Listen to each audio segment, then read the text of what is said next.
30-ാമത്തെ വയസ്സിൽ യേശുക്രിസ്തു സ്നാനമേൽക്കുവാനായിട്ട് യോർദാൻ നദിയിലേക്ക് വരുന്നു എന്ന് നാം കാണുന്നു. അങ്ങനെ യോഹന്നാനാൽ സ്നാനമേൽക്കുന്നു. ജനമെല്ലാം സ്നാനമേൽക്കുകയിൽ യേശുക്രിസ്തുവും സ്നാനമേറ്റു. അതിനകത്ത് നാം വായിക്കുന്ന ഇങ്ങനെ സകല നീതി നിവർത്തിക്കുന്ന നമുക്ക് ഉചിതം എന്ന് പറഞ്ഞുകൊണ്ട് ദൈവത്തിൻ്റെ ഒരു നീതിയുടെ റൈച്ചസ്നെസ്സിൻ്റെ ഭാഗമായിട്ട് യേശുക്രിസ്തു സ്നാനമേറ്റു. സ്നാനമേറ്റ് കയറിയ ഉടനെ ക്രിസ്തു ചെയ്തത് സ്നാനമേറ്റ് പ്രാർത്ഥിക്കുമ്പോൾ സ്വർഗം തുറന്നു. സ്നാനമേറ്റ് പ്രാർത്ഥിക്കുമ്പോൾ സ്വർഗം തുറന്നു. ഒരു ശബ്ദമുണ്ടായി, ഇവൻ എൻ്റെ പ്രിയപുത്രൻ, ഇവന് നിന്നിൽ ഞാൻ പ്രസാദിച്ചിരിക്കുന്നു എന്ന് സ്വർഗത്തിൽ നിന്നൊരു ശബ്ദമുണ്ടായി. അപ്പോൾ ഇവിടെ യേശുക്രിസ്തു സ്നാനമേൽക്കുകയാണ്. സ്നാനമേറ്റ് കയറിയ 30 വയസ്സുള്ള ഒരു ചെറുപ്പക്കാരൻ സ്നാനമേറ്റ് കയറിയ ഉടനെ എന്ത് ചെയ്തു? പ്രാർത്ഥിച്ചു. ഇന്ന് പലയിടത്തും സ്നാനം ഗൗരവമുള്ളൊരു കാര്യമാണ്. എല്ലാവരെയും അറിയിച്ച് ചെയ്യുന്നത് തന്നെയാണ് അതിൻ്റെ ശരി. കാരണം അതൊരു വ്യക്തിയുടെ പബ്ലിക് കൺഫെഷനാണ്. ആരോട്? ലോകത്തോട്. എൻ്റെ യേശു എനിക്ക് വേണ്ടി മരിച്ചു. ആ മരണത്തെ നമ്മുടെ മരണമാക്കാൻ ഒക്കുന്ന ഒരു പബ്ലിക് കൺഫെഷനാണ് സ്നാനം. പക്ഷേ യേശുക്രിസ്തു സ്നാനമേറ്റ് കയറിയ ഉടനെ ഫോട്ടോ എടുത്തില്ല, സെൽഫി എടുത്തില്ല. എന്ത് ചെയ്തു? പ്രാർത്ഥിച്ചു. ഇന്ന് പലരും സ്നാനമേറ്റ് കയറിയ ഉടനെ വലിയ ബഹളമുണ്ട്. എല്ലാവരോടും നിന്ന് എന്തെടുക്കുക? ഫോട്ടോ എടുക്കുക. തെറ്റാണെന്ന് ഞാൻ പറഞ്ഞോ? പറഞ്ഞില്ല. ഇവിടെ ഒരു കൗണ്ടർ കൾച്ചറാണ്. യേശുക്രിസ്തു സ്നാനമേറ്റ് കയറി ആ യോർദാൻ്റെ കരയിൽ തന്നെ എന്ത് ചെയ്തു? പ്രാർത്ഥിക്കാൻ മുട്ടുമടക്കി പ്രാർത്ഥിച്ചു. പ്രാർത്ഥിച്ചപ്പോൾ സ്വർഗം തുറന്നു. യേശുക്രിസ്തു പ്രാർത്ഥിച്ചു. 30 വയസ്സുള്ള ചെറുപ്പക്കാരൻ പ്രാർത്ഥിക്കുകയാണ്. 100% 100% human and 100% divine. And that was the mystery of the incarnation. He was 100% human and 100% divine. അല്ലേ? അതായിരുന്നു യേശുക്രിസ്തുവിൻ്റെ ഇൻകാർണേഷൻ്റെ നിഗൂഢത, മിസ്റ്ററി എന്ന് പറയുക. അപ്പോൾ അവിടെ ക്രിസ്തു മനുഷ്യത്വത്തിൽ കാണുന്നു, പ്രാർത്ഥിക്കുകയാണ്. പ്രാർത്ഥിച്ച യേശു മുട്ടുകുത്തി പ്രാർത്ഥിച്ചു. അങ്ങനെ പല സംഭവങ്ങൾ കാണുന്നുണ്ട്. സ്വർഗം എന്ത് ചെയ്തു? തുറന്നു. സ്വർഗം തുറന്നു. ഇങ്ങനെ യേശുക്രിസ്തു പ്രാർത്ഥിക്കാൻ കാര്യം എന്തായിരിക്കും? താനെ കൾട്ടിവേറ്റ് ചെയ്ത ഒരു ഹാബിറ്റുമുണ്ട്. വീട്ടിൽ നിന്നൊക്കെ തന്നെയാണ്. യേശുക്രിസ്തുവിൻ്റെ കുടുംബത്തെ നമ്മൾ നോക്കുമ്പോൾ അവരും അമ്മ പ്രാർത്ഥിക്കുന്ന ഒരമ്മയാണെന്ന് കാണാൻ കഴിയുന്നുണ്ട്. കാരണം ദൂതൻ വന്ന് പറയുന്നു, നീ പരിശുദ്ധാത്മാവിനെ ഗർഭവതിയാകുമെന്ന് പറയുമ്പോൾ അമ്മ മറിയം പറയുന്നൊരു മറുപടിയുണ്ട്, ഇതാ ഞാൻ അങ്ങയുടെ ദാസി, അവിടുത്തെ വാക്കുപോലെ എനിക്ക് ഭവിക്കട്ടെ. ദൈവഹിതത്തിന് വേണ്ടി സമ്പൂർണ്ണമായിട്ട് ഏൽപ്പിച്ചു കൊടുത്ത ഒരമ്മയുടെ മകനാണ്. അതിനുശേഷം ദൂതൻ പറഞ്ഞതെല്ലാം ഹൃദയത്തിൽ സംഗ്രഹിച്ച് ധ്യാനിച്ചു എന്ന് കാണുന്നുണ്ട്. അപ്പം വചനം ഉള്ളിൽ ക്രിയ ചെയ്ത ഉള്ളിൽ സംഗ്രഹിച്ച ഒരമ്മയുടെ മകൻ ആയിരുന്നു ആര്? യേശു. ലൂക്കോസിൻ്റെ സുവിശേഷം 2-ാം അധ്യായത്തിൽ കാണുന്നുണ്ട്. അവർ ആണ്ടുതോറും പതിവ് പോലെ എവിടെ പോയി? പെരുന്നാളിന് പോയി. അങ്ങനെയല്ലേ കാണുക? 2-ാം അധ്യായത്തിലേക്ക് വരുമ്പോൾ 41-ാമത്തെ വാക്യം, ചാപ്റ്റർ 2 വേഴ്സ് 41 എന്താണ് കാണുക? അവന്റെ അമ്മയപ്പന്മാർ ആണ്ടുതോറും പെസഹ പെരുന്നാളിന് യെരുശലേമിലേക്ക് പോകും. ആണ്ടുതോറും എവിടെ പോകുമായിരുന്നു? യെരുശലേമിലേക്ക് പോകുമായിരുന്നു. അതിന്റെ 42-ാം വാക്യം, അവന് 12 വയസ്സായപ്പോൾ അവർ പതിവ് പോലെ പെരുന്നാളിന് പോയി. പെരുന്നാൾ കഴിഞ്ഞ് മടങ്ങിപ്പോരുമ്പോൾ ബാലനായ യേശു യെരുശലേമിൽ താമസിച്ചു. അമ്മയപ്പന്മാരോ അറിഞ്ഞില്ല.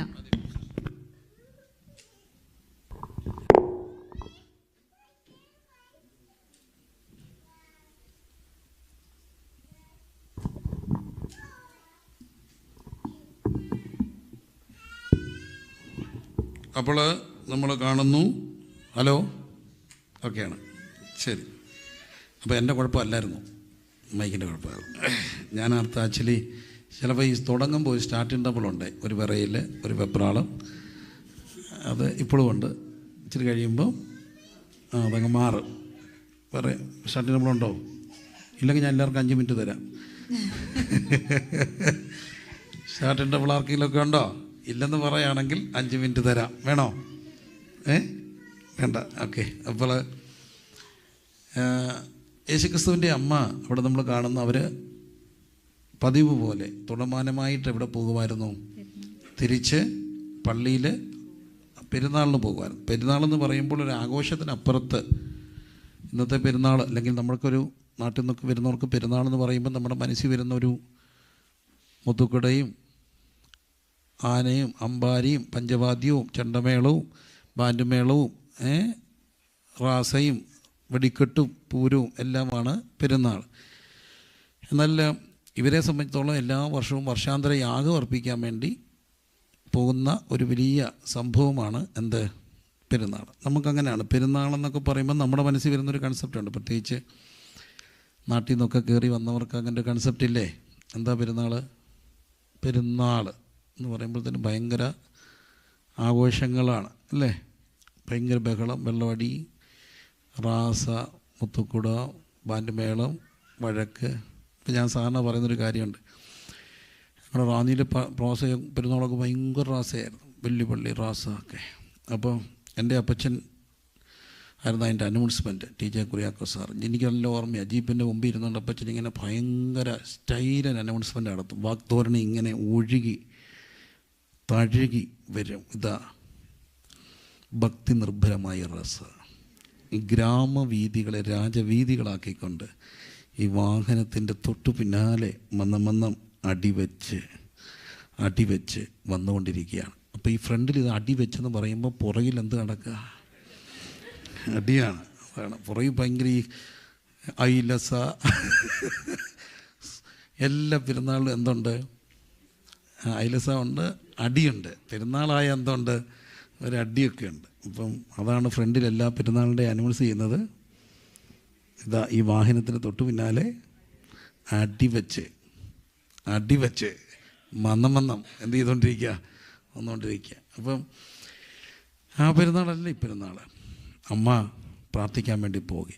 അപ്പം പ്രാർത്ഥിക്കുന്ന ഒരമ്മയുടെ മകനായിരുന്നു ആര്?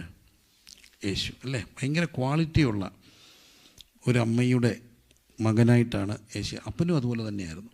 അതുകൊണ്ടാണ് ജോസഫിനെ കുറിച്ച് വചനം പറയുന്ന ഒരു വാക്കുണ്ട്. ജോസഫിനെ കുറിച്ച് പറഞ്ഞിരിക്കുന്ന ഒരു വാക്ക് പറയാം.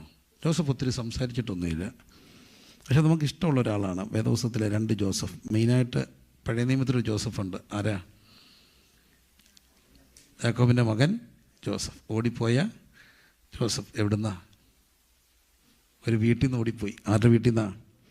പൊത്തിഫറിൻ്റെ വീട്ടിൽ നിന്ന് ഓടിപ്പോയ ജോസഫ്. പിന്നെ ഒരു ജോസഫുണ്ട്. ആരാ? യേശുവിൻ്റെ അപ്പൻ ജോസഫ് ഭൂമിയിലേക്ക് വന്നപ്പോൾ.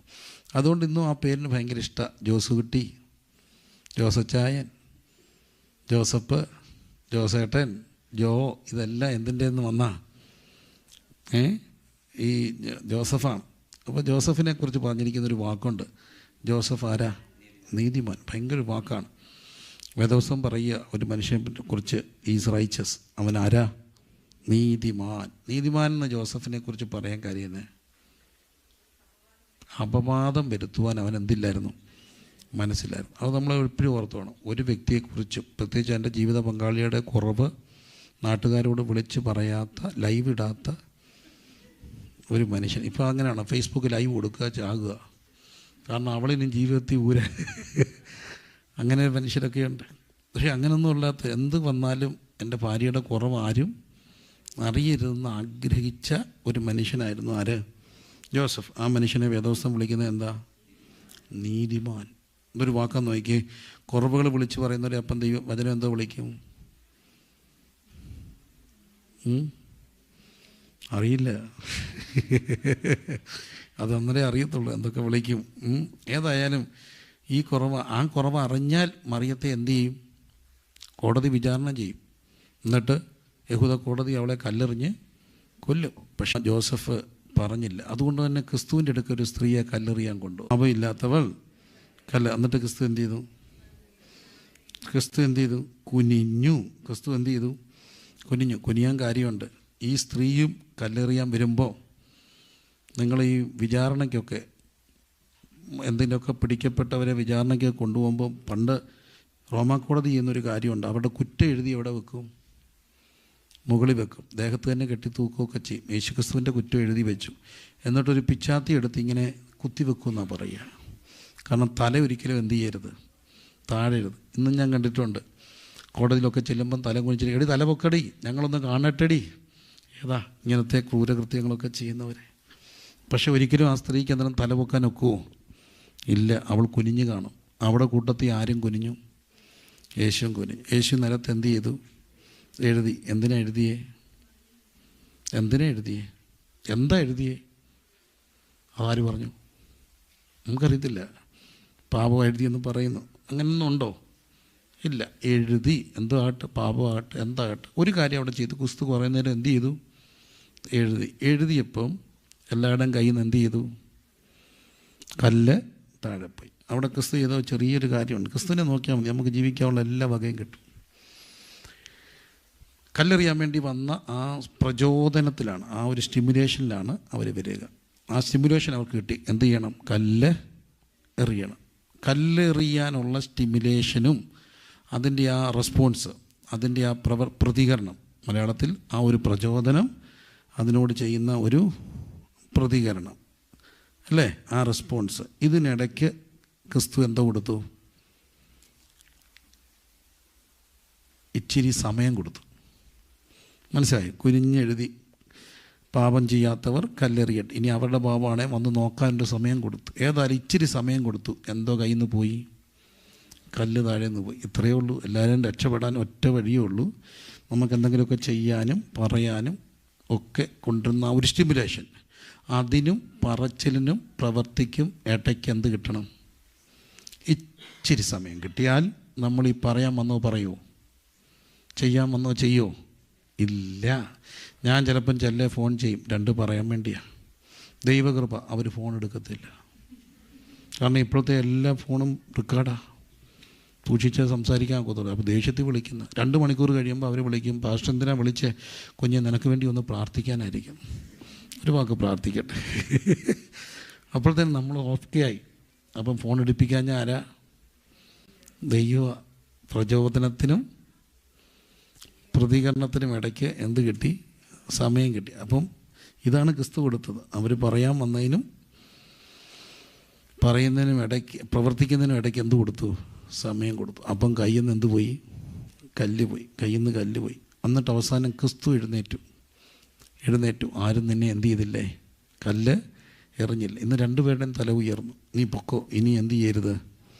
പാപം ചെയ്യരുത്. അപ്പം ഈ ക്രിസ്തുവിന് ഒരു പെൺകുട്ടിയുടെ ദേഹത്ത് കല്ലെറിയരുതെന്ന് നിർബന്ധമുണ്ടായിരുന്നു. എന്തുകൊണ്ടായിരിക്കണം? 1, ക്രിസ്തു സ്നേഹം. 2, ക്രിസ്തുവിൻ്റെ വളർത്തച്ഛൻ ജോസഫിനും നിർബന്ധമുണ്ടായിരുന്നു. സ്ത്രീകളെ ബഹുമാനിക്കുന്ന ഒരു സ്ത്രീയുടെ ദേഹത്തും കല്ല് വീഴരുതെന്ന് നിർബന്ധമുണ്ടായിരുന്ന ഒരപ്പൻ്റെ മോനായിരുന്നു ആരാ? ആ വീട്ടിലാണ് വളർത്തപ്പെട്ടെ, ജോസഫിൻ്റെ വീട്ടിൽ. നോക്കൂ, അങ്ങനൊരു വീടാണ് ക്രിസ്തു തിരഞ്ഞെടുക്കുക. ആ വീടിൻ്റെ അന്തരീക്ഷത്തിൽ വളർന്ന ക്രിസ്തുവിൻ്റെ സ്വഭാവങ്ങൾ പ്രാർത്ഥന എന്ന സ്വഭാവത്തെ രൂപപ്പെടുത്തുകയാണ്. 30-ാമത്തെ വയസ്സിൽ സ്നാനമേറ്റു കയറിയ ഉടനെ ക്രിസ്തു ചെയ്തത് എന്ത് ചെയ്തു? പ്രാർത്ഥിച്ചപ്പോൾ സ്വർഗം തുറന്നു. അങ്ങനെയാണ് ഒരു കാര്യം ഉറപ്പാണ്, എത്ര അടഞ്ഞതും തുറക്കാൻ ശക്തിയുള്ള ഒരു താക്കോല് ദൈവം നമ്മുടെ മേൽ തന്നിട്ടുണ്ട്. അത് പ്രാർത്ഥന എന്ന താക്കോലാണ്. പ്രാർത്ഥിക്കാമോ? തുറക്കും. സ്വർഗം തുറക്കും. രാജ്യത്തിൻ്റെ വാതിൽ തുറക്കും.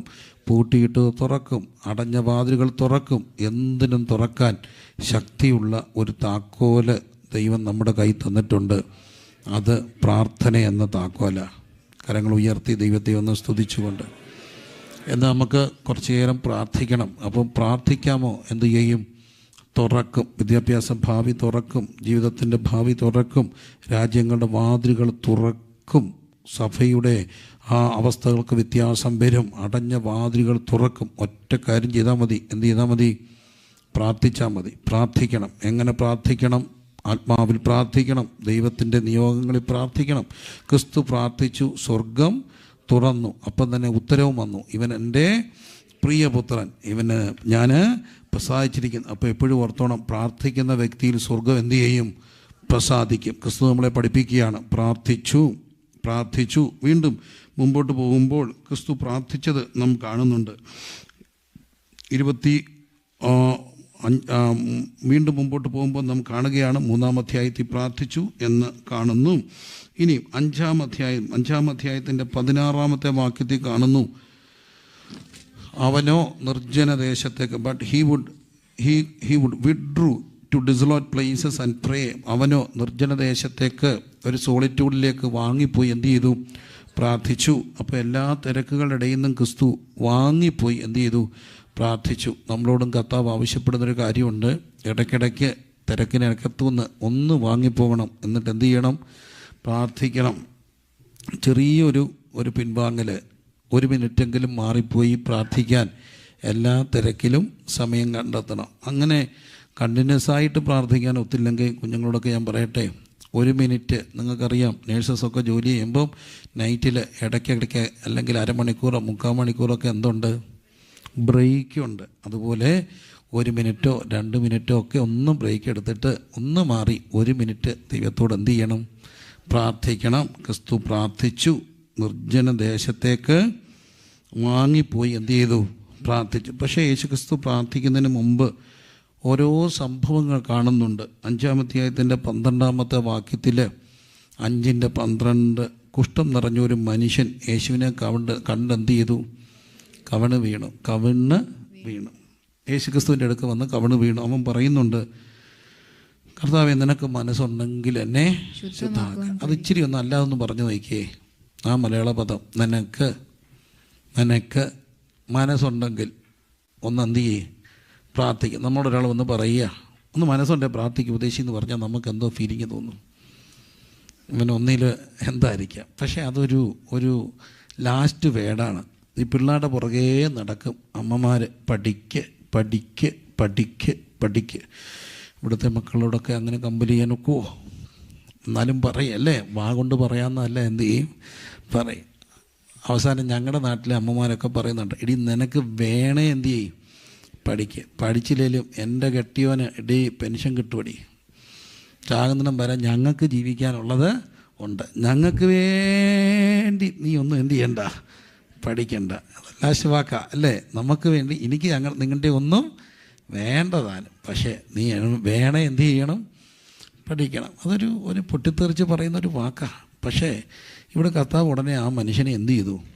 തൊട്ടു. കർത്താവ് എന്ത് ചെയ്തു? എനിക്ക് ഭയങ്കര ഇഷ്ടമാണ് ക്രിസ്തുവിനെ, പല കാരണങ്ങൾ കൊണ്ട്. ഓരോ ദിവസവും കർത്താവുമായിട്ട് അങ്ങ് ഭയങ്കര ഇഷ്ടം തോന്നുക. കർത്താവ് തൊട്ടു. കർത്താവ് തൊട്ട എന്തിനാണെന്നറിയാമോ? മനുഷ്യരല്ല ഈ പുറം കണ്ട് മാർക്കിടും. പക്ഷെ ക്രിസ്തു അവനെ തൊടാൻ കാര്യം എന്താ? കുഷ്ഠരോഗിയുടെ ഏറ്റവും വലിയൊരു ആഗ്രഹമുണ്ട്. കുഷ്ഠരോഗി ആരും എന്ത് ചെയ്യത്തില്ല? തൊടത്തില്ല. ഈ മനുഷ്യരെല്ലാം ഭയങ്കര ബയാസ്ഡാകും ആളെ കണ്ട. ആണോ? ബയാസ്ഡാകുമോ? ഞാൻ ഈ അടുത്തിടയ്ക്ക് ഒരു വീട്ടിൽ ചെന്നു. അവിടെ കയറി ചെന്നപ്പോൾ അവിടെ ഒരു പയ്യനിരിക്കുന്നു. അവനിങ്ങനെ അവിടെ എന്നെ നോക്കിയിരിക്കുക. ഞാൻ അങ്ങോട്ട് കയറി, ഇവനെ മൈൻഡ് ചെയ്തില്ല. എനിക്ക് കൊണ്ടുപോകും. ഞാൻ പ്രിൻസിപ്പാളെ, അവൻ മൈൻഡ് ചെയ്തില്ല. 10-18 വയസ്സുള്ള ചെറുക്കനായിരിക്കും. അവൻ്റെ മൈൻഡ് ചെയ്തില്ല. എനിക്ക് അവനോട് സങ്കടം തോന്നി, ദേഷ്യം തോന്നി. അവിടെ ഇരുന്നവരെല്ലാം എന്നെ നോക്കുന്നു, വർത്തമാനം പറയുന്നു, ഇവൻ മാത്രം ഇരിക്കുക. എനിക്ക് അവനോട് ഭയങ്കര ദേഷ്യം തോന്നി. അഹങ്കാരി, പന്ന ചെറുക്കൻ. ഒരു മര്യാദ വേണ്ടേ? ഞാനൊരു പാസ്റ്ററല്ലേ? ഇവന് മാത്രം എന്നെ അറിയാത്തേ? ഇവൻ എന്നെ കാണിക്കുന്നേ? എനിക്ക് ഭയങ്കര സങ്കടം തോന്നി. ഞാൻ അവനെ ഉള്ളുകൊണ്ട് ഇഷ്ടപ്പെട്ടില്ല. എന്തൊക്കെയോ ഉള്ളിൽ എനിക്ക് അവനോട് നീരസം തോന്നി. ഞാൻ ഇറങ്ങാൻ നേരത്ത് അവിടുത്തെ വീട്ടുകാരുടെ ചോദിച്ചു, ഇതാരാ? നമ്മുടെ ഒരു കസിനാണ്, ഇവിടെ വന്നതാ, പൊട്ടനാ, ഡഫാൻ്റെ അമ്പ. ഞാൻ ദൈവത്തോട് ഏറ്റു പറഞ്ഞു, അവനെയാ ഞാൻ മനസ്സുകൊണ്ട് വെറുതെ.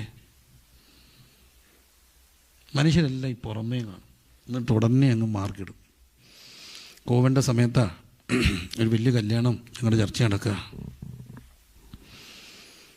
അപ്പോൾ എന്നോടൊന്ന് പറഞ്ഞു, കല്യാണത്തിൻ്റെ ക്രമീകരണങ്ങളെല്ലാം പ്രിൻസിപ്പാൾ ചെയ്യണോ? സത്യമാണോ? ഏൽപ്പിച്ചു. എൻ്റെ ഇഷ്ടത്തിൽ ചെയ്യാം. ഒരു കുറവും വരല്ല.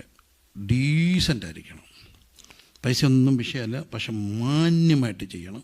അപ്പം നമ്മുടെ ഇവിടെ നടത്താൻ കാര്യം ഈ എണ്ണം പ്രശ്നമായതുകൊണ്ട്, അപ്പോൾ അവിടെ അങ്ങനെ പെട്ടെന്നൊരു പ്രശ്നങ്ങൾ ഉണ്ടാകത്തില്ല എന്നുള്ള ഒരു ചിന്തയിലൊക്കെയാണ് നമ്മളെ ഏൽപ്പിച്ചത്.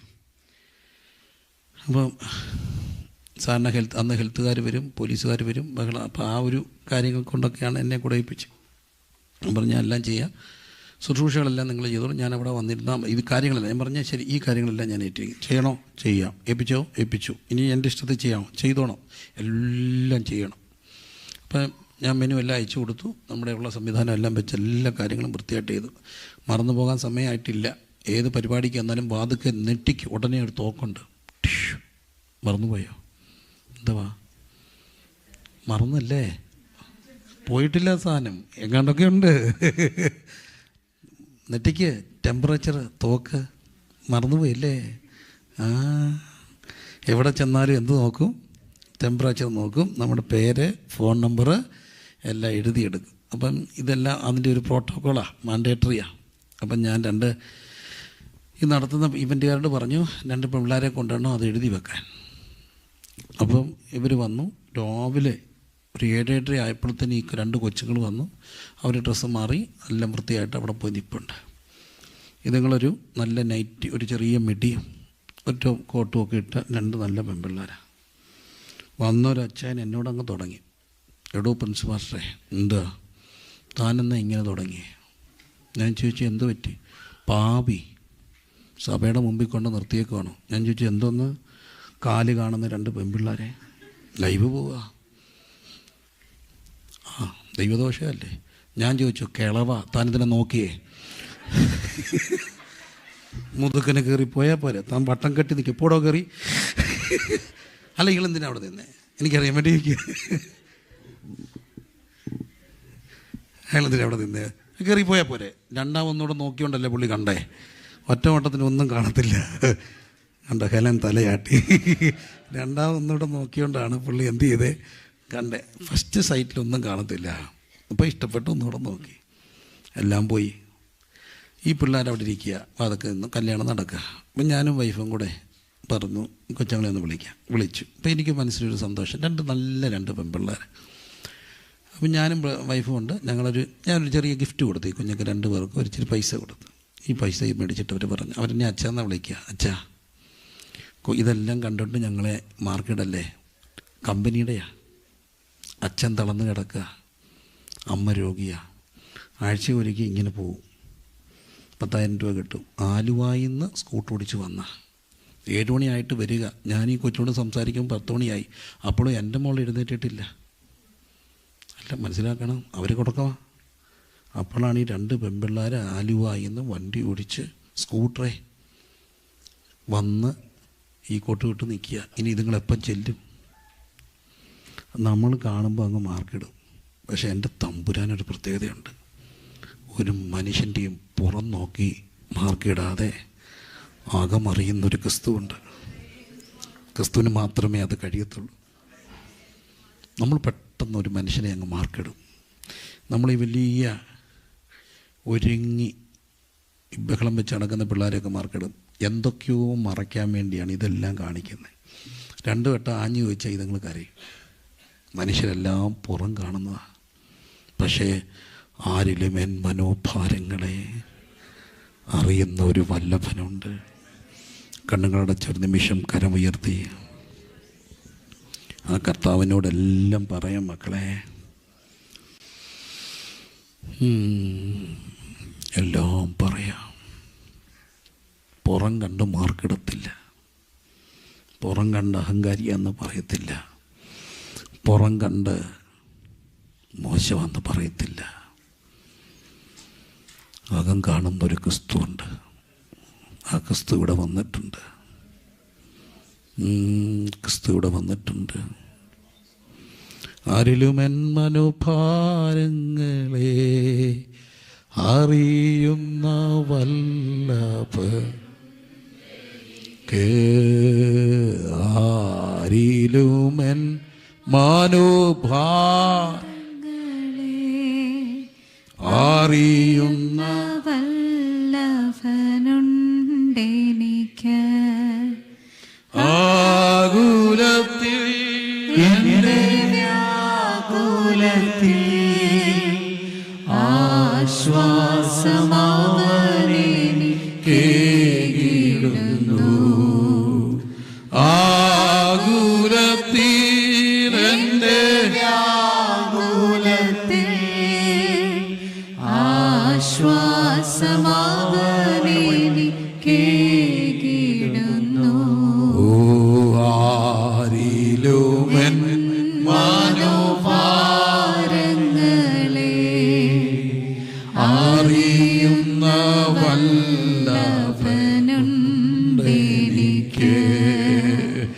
ആരിലുമൻ മനോഭാരങ്ങളെ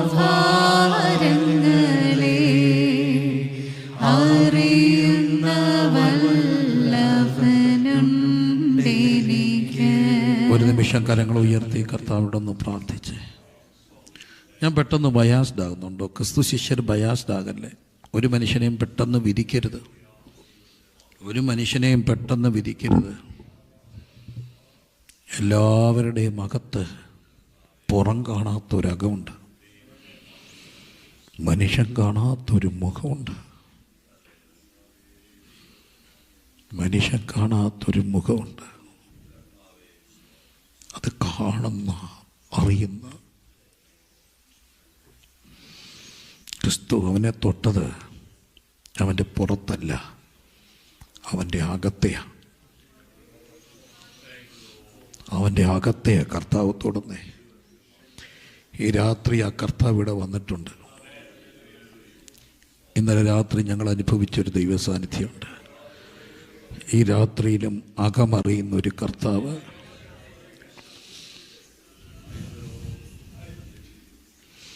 The Lord who knows your inner being.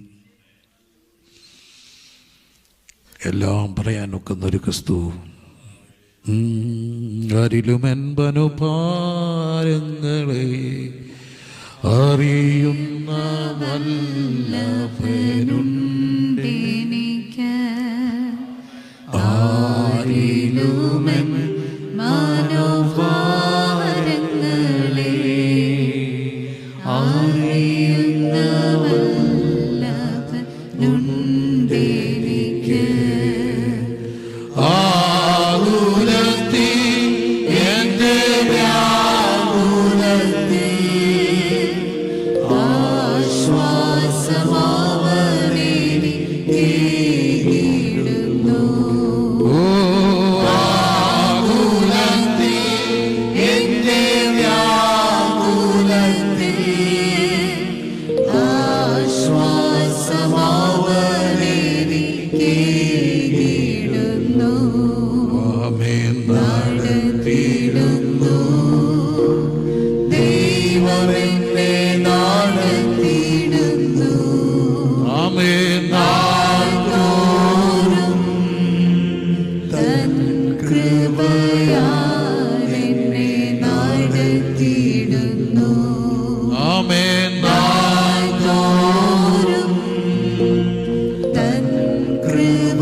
അധ്യായം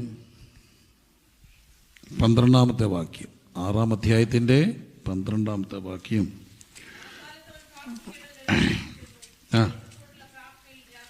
ആ കാലത്ത് ക്രിസ്തു പ്രാർത്ഥിക്കേണ്ടതിന് ഒരു മലയിൽ ചെന്നു. എല്ലാവരും വാക്കെന്ന് പറഞ്ഞ് എവിടെ ചെന്നു?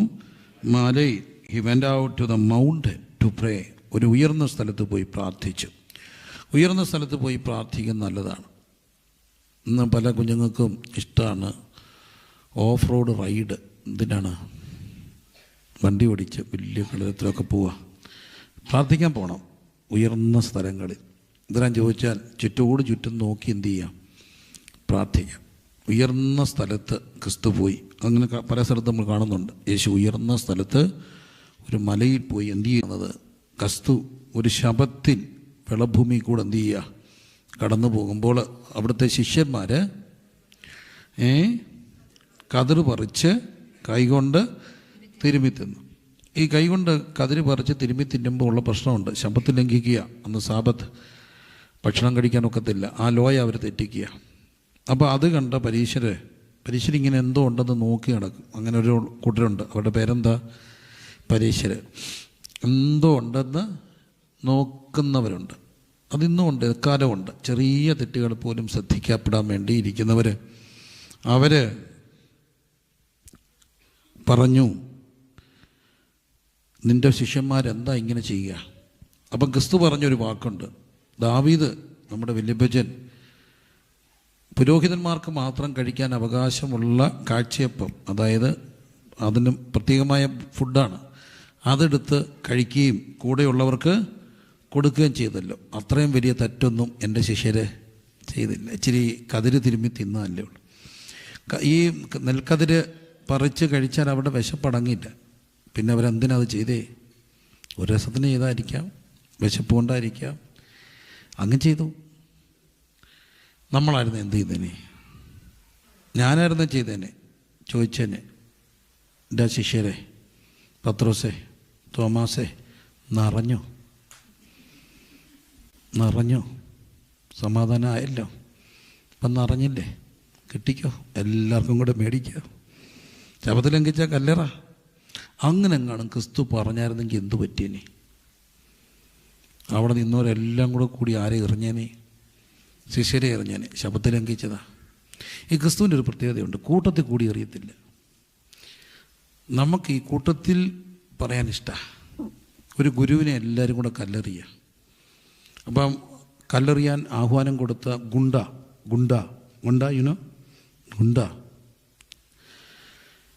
ഇംഗ്ലീഷിൽ ഗുണ്ടയ്ക്ക് എന്താ പറയുന്നത്? ഗുണ്ട തന്നെയാ?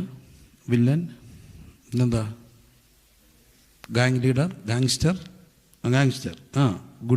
ഗാങ്സ്റ്റർ പറഞ്ഞു എല്ലാവരും എറിയണം, എറിഞ്ഞില്ലെങ്കിൽ എറിയുമെന്ന് പറഞ്ഞു. അപ്പം പ്രിയപ്പെട്ട ഒരു ശിഷ്യൻ ഇങ്ങനെ നിൽക്കുക. ശിഷ്യനൊരു ചിന്ത, എറിഞ്ഞില്ലേ തന്നെ എറിയത്തില്ലേ? എറിയുന്നത് എങ്ങനെ ഗുരുവിനെ? അപ്പോൾ ഈ ശിഷ്യനൊരു കാര്യം ചെയ്തു. തെക്കും പൊക്കും നോക്കിയപ്പം കുറച്ച് റോസാപ്പൂ നിൽക്കുന്നു. അത് പറിച്ചിട്ട് ഒറ്റ ഏറ് വെച്ചു കൊടുത്തു. അപ്പം ഗുരു പറഞ്ഞൊരു മറുപടിയുണ്ട്, ഇതുവരെ ഒരു കല്ലും എന്നെ നോയിപ്പിച്ചില്ല, പക്ഷെ നീ എറിഞ്ഞ പൂ എന്നെ നോയിപ്പിച്ചു. എനിക്ക് നൊന്തു. കാരണം നീയും എന്ത് ചെയ്തു? നീയും എറിഞ്ഞു. നമ്മളിങ്ങനെ വല്ലതും ഉണ്ടായിരിക്കും, ഇച്ചിരി ഇല്ലാതെ ഇച്ചിരി നാറത്തില്ലല്ലോ. എന്തെങ്കിലും ഉണ്ട് എന്ന് പറയാൻ നമുക്ക് 1000 നാവാം. കൂട്ടത്തിൽ കൂടി കുറ്റം വിധിക്കുന്നവരാണോ യേശു? അല്ല. യേശുവിടെ വഴക്ക് പറഞ്ഞാലോ? പക്ഷേ ക്രിസ്തു അവിടെ പ്രൊട്ടക്റ്റ് ചെയ്യുക. ഇതാണ് ക്രിസ്തുവിൻ്റെ സ്നേഹം. എല്ലാവരും എറിയുന്നവരെ ആരെറിയില്ല? യേശു എറിയാൻ കൂട്ടു നിൽക്കില്ല. എല്ലാവരും കല്ലെറിയാൻ നിൽക്കുകയാണ്. ആ കൂട്ടത്തിൽ ക്രിസ്തുവിടെ കല്ലെറിഞ്ഞാൽ, വിട്ടുകൊടുത്താൽ, ചതഞ്ഞ ഓടിക്കത്തില്ല, പുകയുന്ന തിരിയെ കെടുത്തി കളയത്തില്ല. ഇതാണ് ക്രിസ്തുവിൻ്റെ സ്നേഹം. എല്ലാവരും പറയുന്ന കുറ്റം വിധിക്കുന്ന ഒരാളെ ക്രിസ്തു അവരുടെ മനസ്സ് കാണുന്ന, കുറ്റപ്പെടുത്താത്തൊരു കാലം. നമുക്ക് ഈ ലോകത്തിലെ മോശമെന്ന് പറയുന്നവരെല്ലാം ആരാണ്? മോശമാണ്. മോശമെന്ന് പറയുന്നവരെല്ലാം ആളാണ്. മക്കൾക്ക് ഒരു പഴയകാല നാടിൻ്റെ ഒരു സ്വഭാവത്തിൽ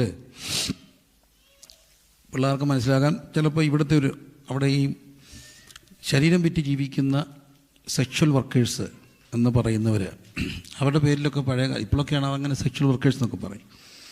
പണ്ടൊക്കെ ഒരു ദേശത്തിൻ്റെ പേരിലൊക്കെ ആയിരിക്കും ഒരാൾ അറിയപ്പെടുക. ഇന്നിടത്ത് ഇന്നാര്, ഇന്ന ദേശത്ത്, ആ ദേശത്തിൻ്റെ പേര് ഇതുമായിട്ടൊക്കെ അവരറിയപ്പെടും. അങ്ങനെ മോശപ്പെട്ട പേരുള്ള ഒരു സ്ത്രീ ഒത്തിരി വർഷം മുമ്പാണ്. പക്ഷേ എനിക്കവർ മോശപ്പെട്ടാണെന്നും അറിയില്ല. അപ്പോൾ എന്നോട് ഒരാളോട് പറഞ്ഞു, എനിക്ക് ഇന്നാരെ ഒന്ന് കാണണം, പ്രിൻസിപ്പാൾ കാണണം. അപ്പോൾ അന്ന് നമ്മളിങ്ങനെ ആരുണ്ട് എവിടെ ഉണ്ടെന്ന് തപ്പി നടക്കുന്നത് പോകാനും പ്രാർത്ഥിക്കാനും. അപ്പോൾ എന്നോടൊരു സുഹൃത്ത് പറഞ്ഞു, ഇവിടെ പോയി പ്രാർത്ഥിക്കണമെന്ന് പറഞ്ഞു. ഞാൻ ഇവിടെ ഇന്നടത്താന്ന് പറഞ്ഞു. അപ്പം ഞാൻ ആ വീട്ടിലോട്ട് പോയി. അപ്പം ഞാൻ പോകുന്നിടത്തല്ല ഇവരുടെ പേര് ചോദിക്കുന്നുണ്ട്. അപ്പോൾ എന്നോട് ഈ പ്രായമുള്ളവരെല്ലാം ചോദിക്കുന്നു, കുഞ്ഞ് എവിടുത്തെയാ? അപ്പോൾ ഈ കുഞ്ഞ് പറഞ്ഞു, ഞാൻ തുണ്ടത്തിലെ പാസ്റ്റർ മോനാണോ? അപ്പോൾ ഇന്നാരാണ്, അങ്ങോട്ട് പോവാ. ഞാൻ അവിടെ ചെന്നു പ്രാർത്ഥിച്ചു, കുറേ നേരം ഇരുന്നു, ഒത്തനൊക്കെ പറഞ്ഞ്.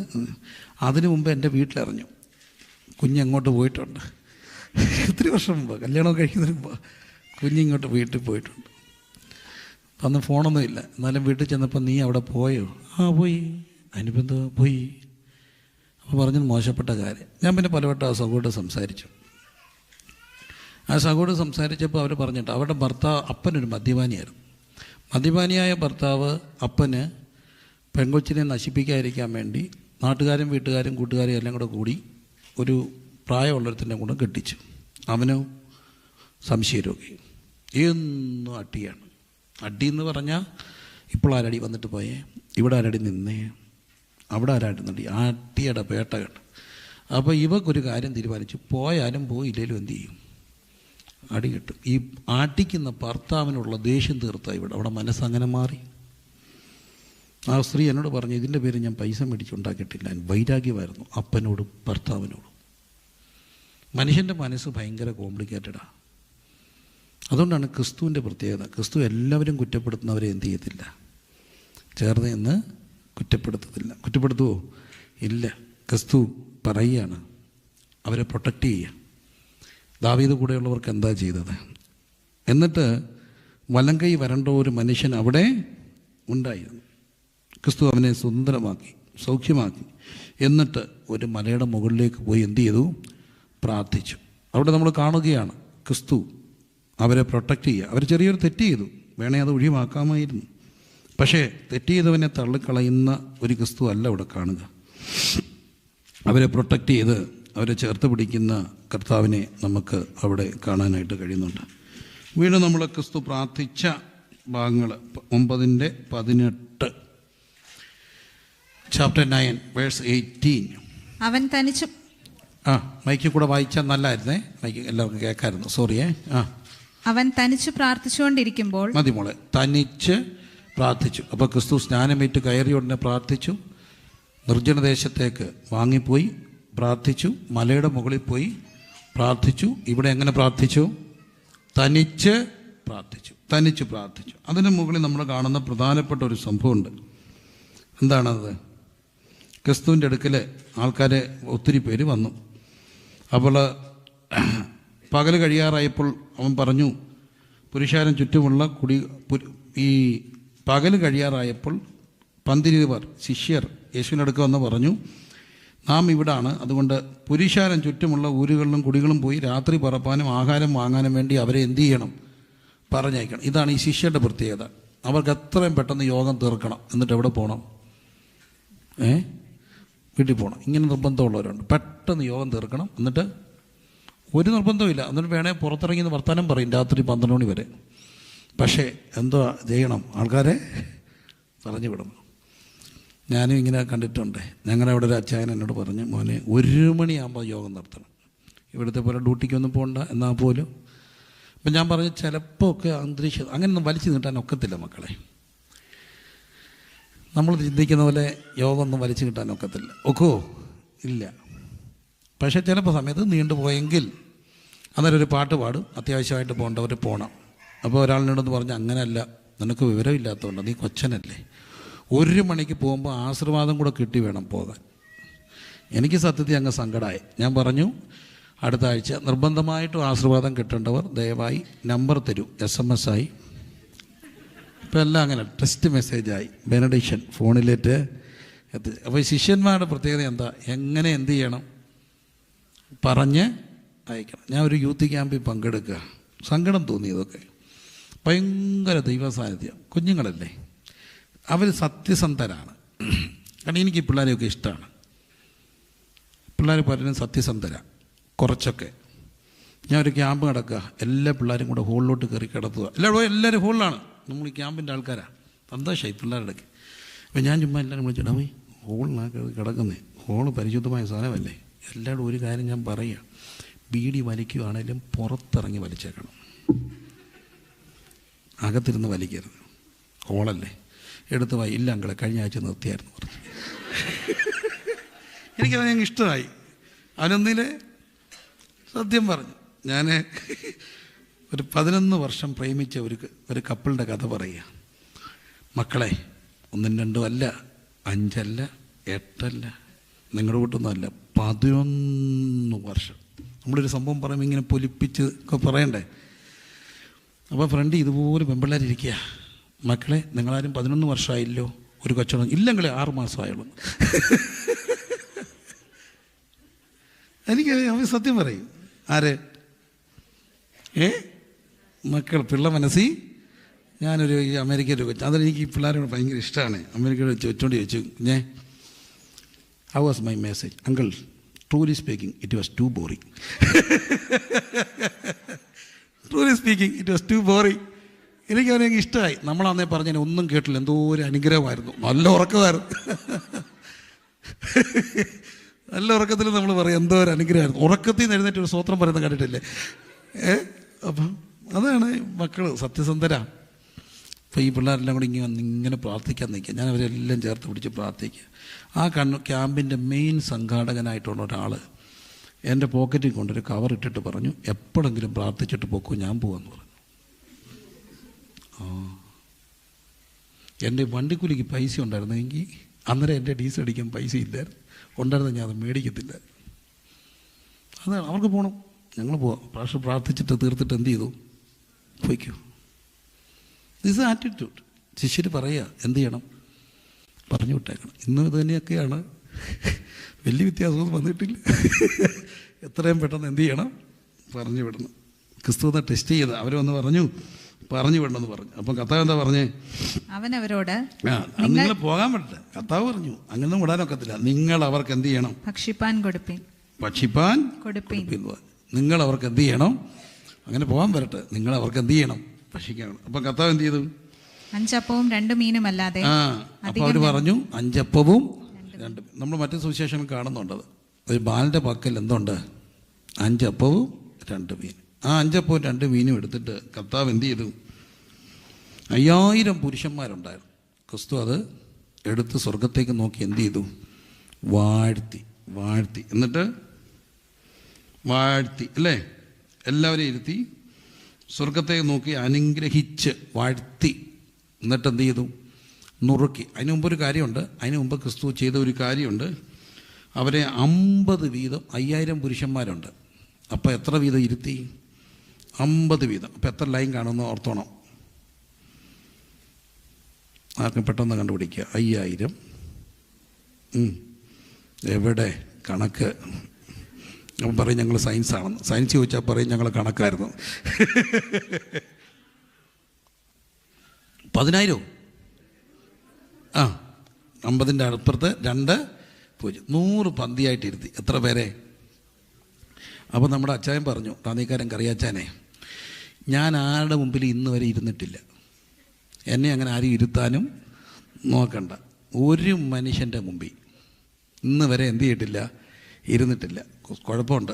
ഇരിക്കാത്തവർക്ക് കൊടുക്കാൻ കർത്താവിൻ്റെ കയ്യിലൊന്നുമില്ല. കർത്താവിൻ്റെ കയ്യിൽ നിന്ന് കഴിക്കണോ? കർത്താവ് പറയുന്നിടത്ത് എന്ത് ചെയ്യണം? ഇരിക്കണം. ഞങ്ങളങ്ങനെ ഇരുത്താൻ നോക്കണ്ട. നമ്മുടെ ശൈലല്ലേ, എന്നെ അങ്ങനെ ആരും ഇരുത്താൻ നോക്കണ്ട. പക്ഷെ കർത്താവ് വല്ലതും തരണോ? കർത്താവ് പറയുന്നിടത്ത് എങ്ങനെ ചെയ്യണം? അപ്പോൾ ഒരാൾ പറഞ്ഞു, എനിക്ക് ഫ്രണ്ട് ലൈനിൽ ഇരിക്കണം. നീ 100-ാമത്തെ ആണേ 100-ാമത്തെ, 1-ാമത്തെ ആണേ 1-ാമത്തെ. ഇതെല്ലാം ഇരുത്തുന്ന ആരാ? ഏതോ സമയത്ത് വന്നവനും അവനവനുള്ളത് കൊടുത്ത് വിട്ടോളും.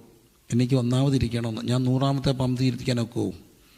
ഈ സഭയിൽ ആദ്യം വന്നത് ഞാനല്ലേ, വേല തുടങ്ങിയത് ഞാനല്ലേ. കർത്താവ് പറഞ്ഞിട്ട് കാര്യമില്ല.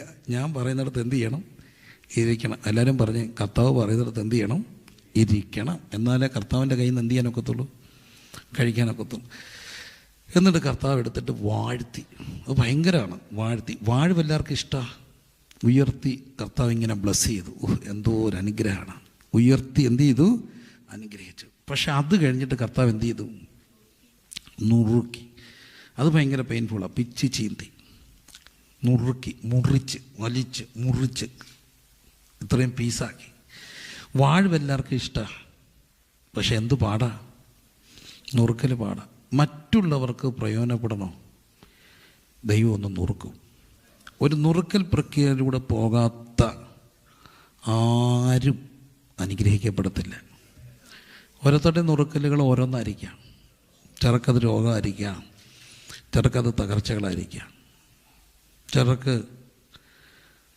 ദൈവസഭ ഇന്ന് അനുഗ്രഹിക്കപ്പെട്ട ഒരു നിലവാരത്തെ കർത്താവിനെ വേല ചെയ്യുന്ന എൻ്റെ ഒരു പ്രിയപ്പെട്ട സ്നേഹിതൻ്റെ ഒരു സംഭവം കേട്ടപ്പോൾ സത്യത്തിൽ ഞാൻ ഒന്ന് പേടിച്ചുപോയി.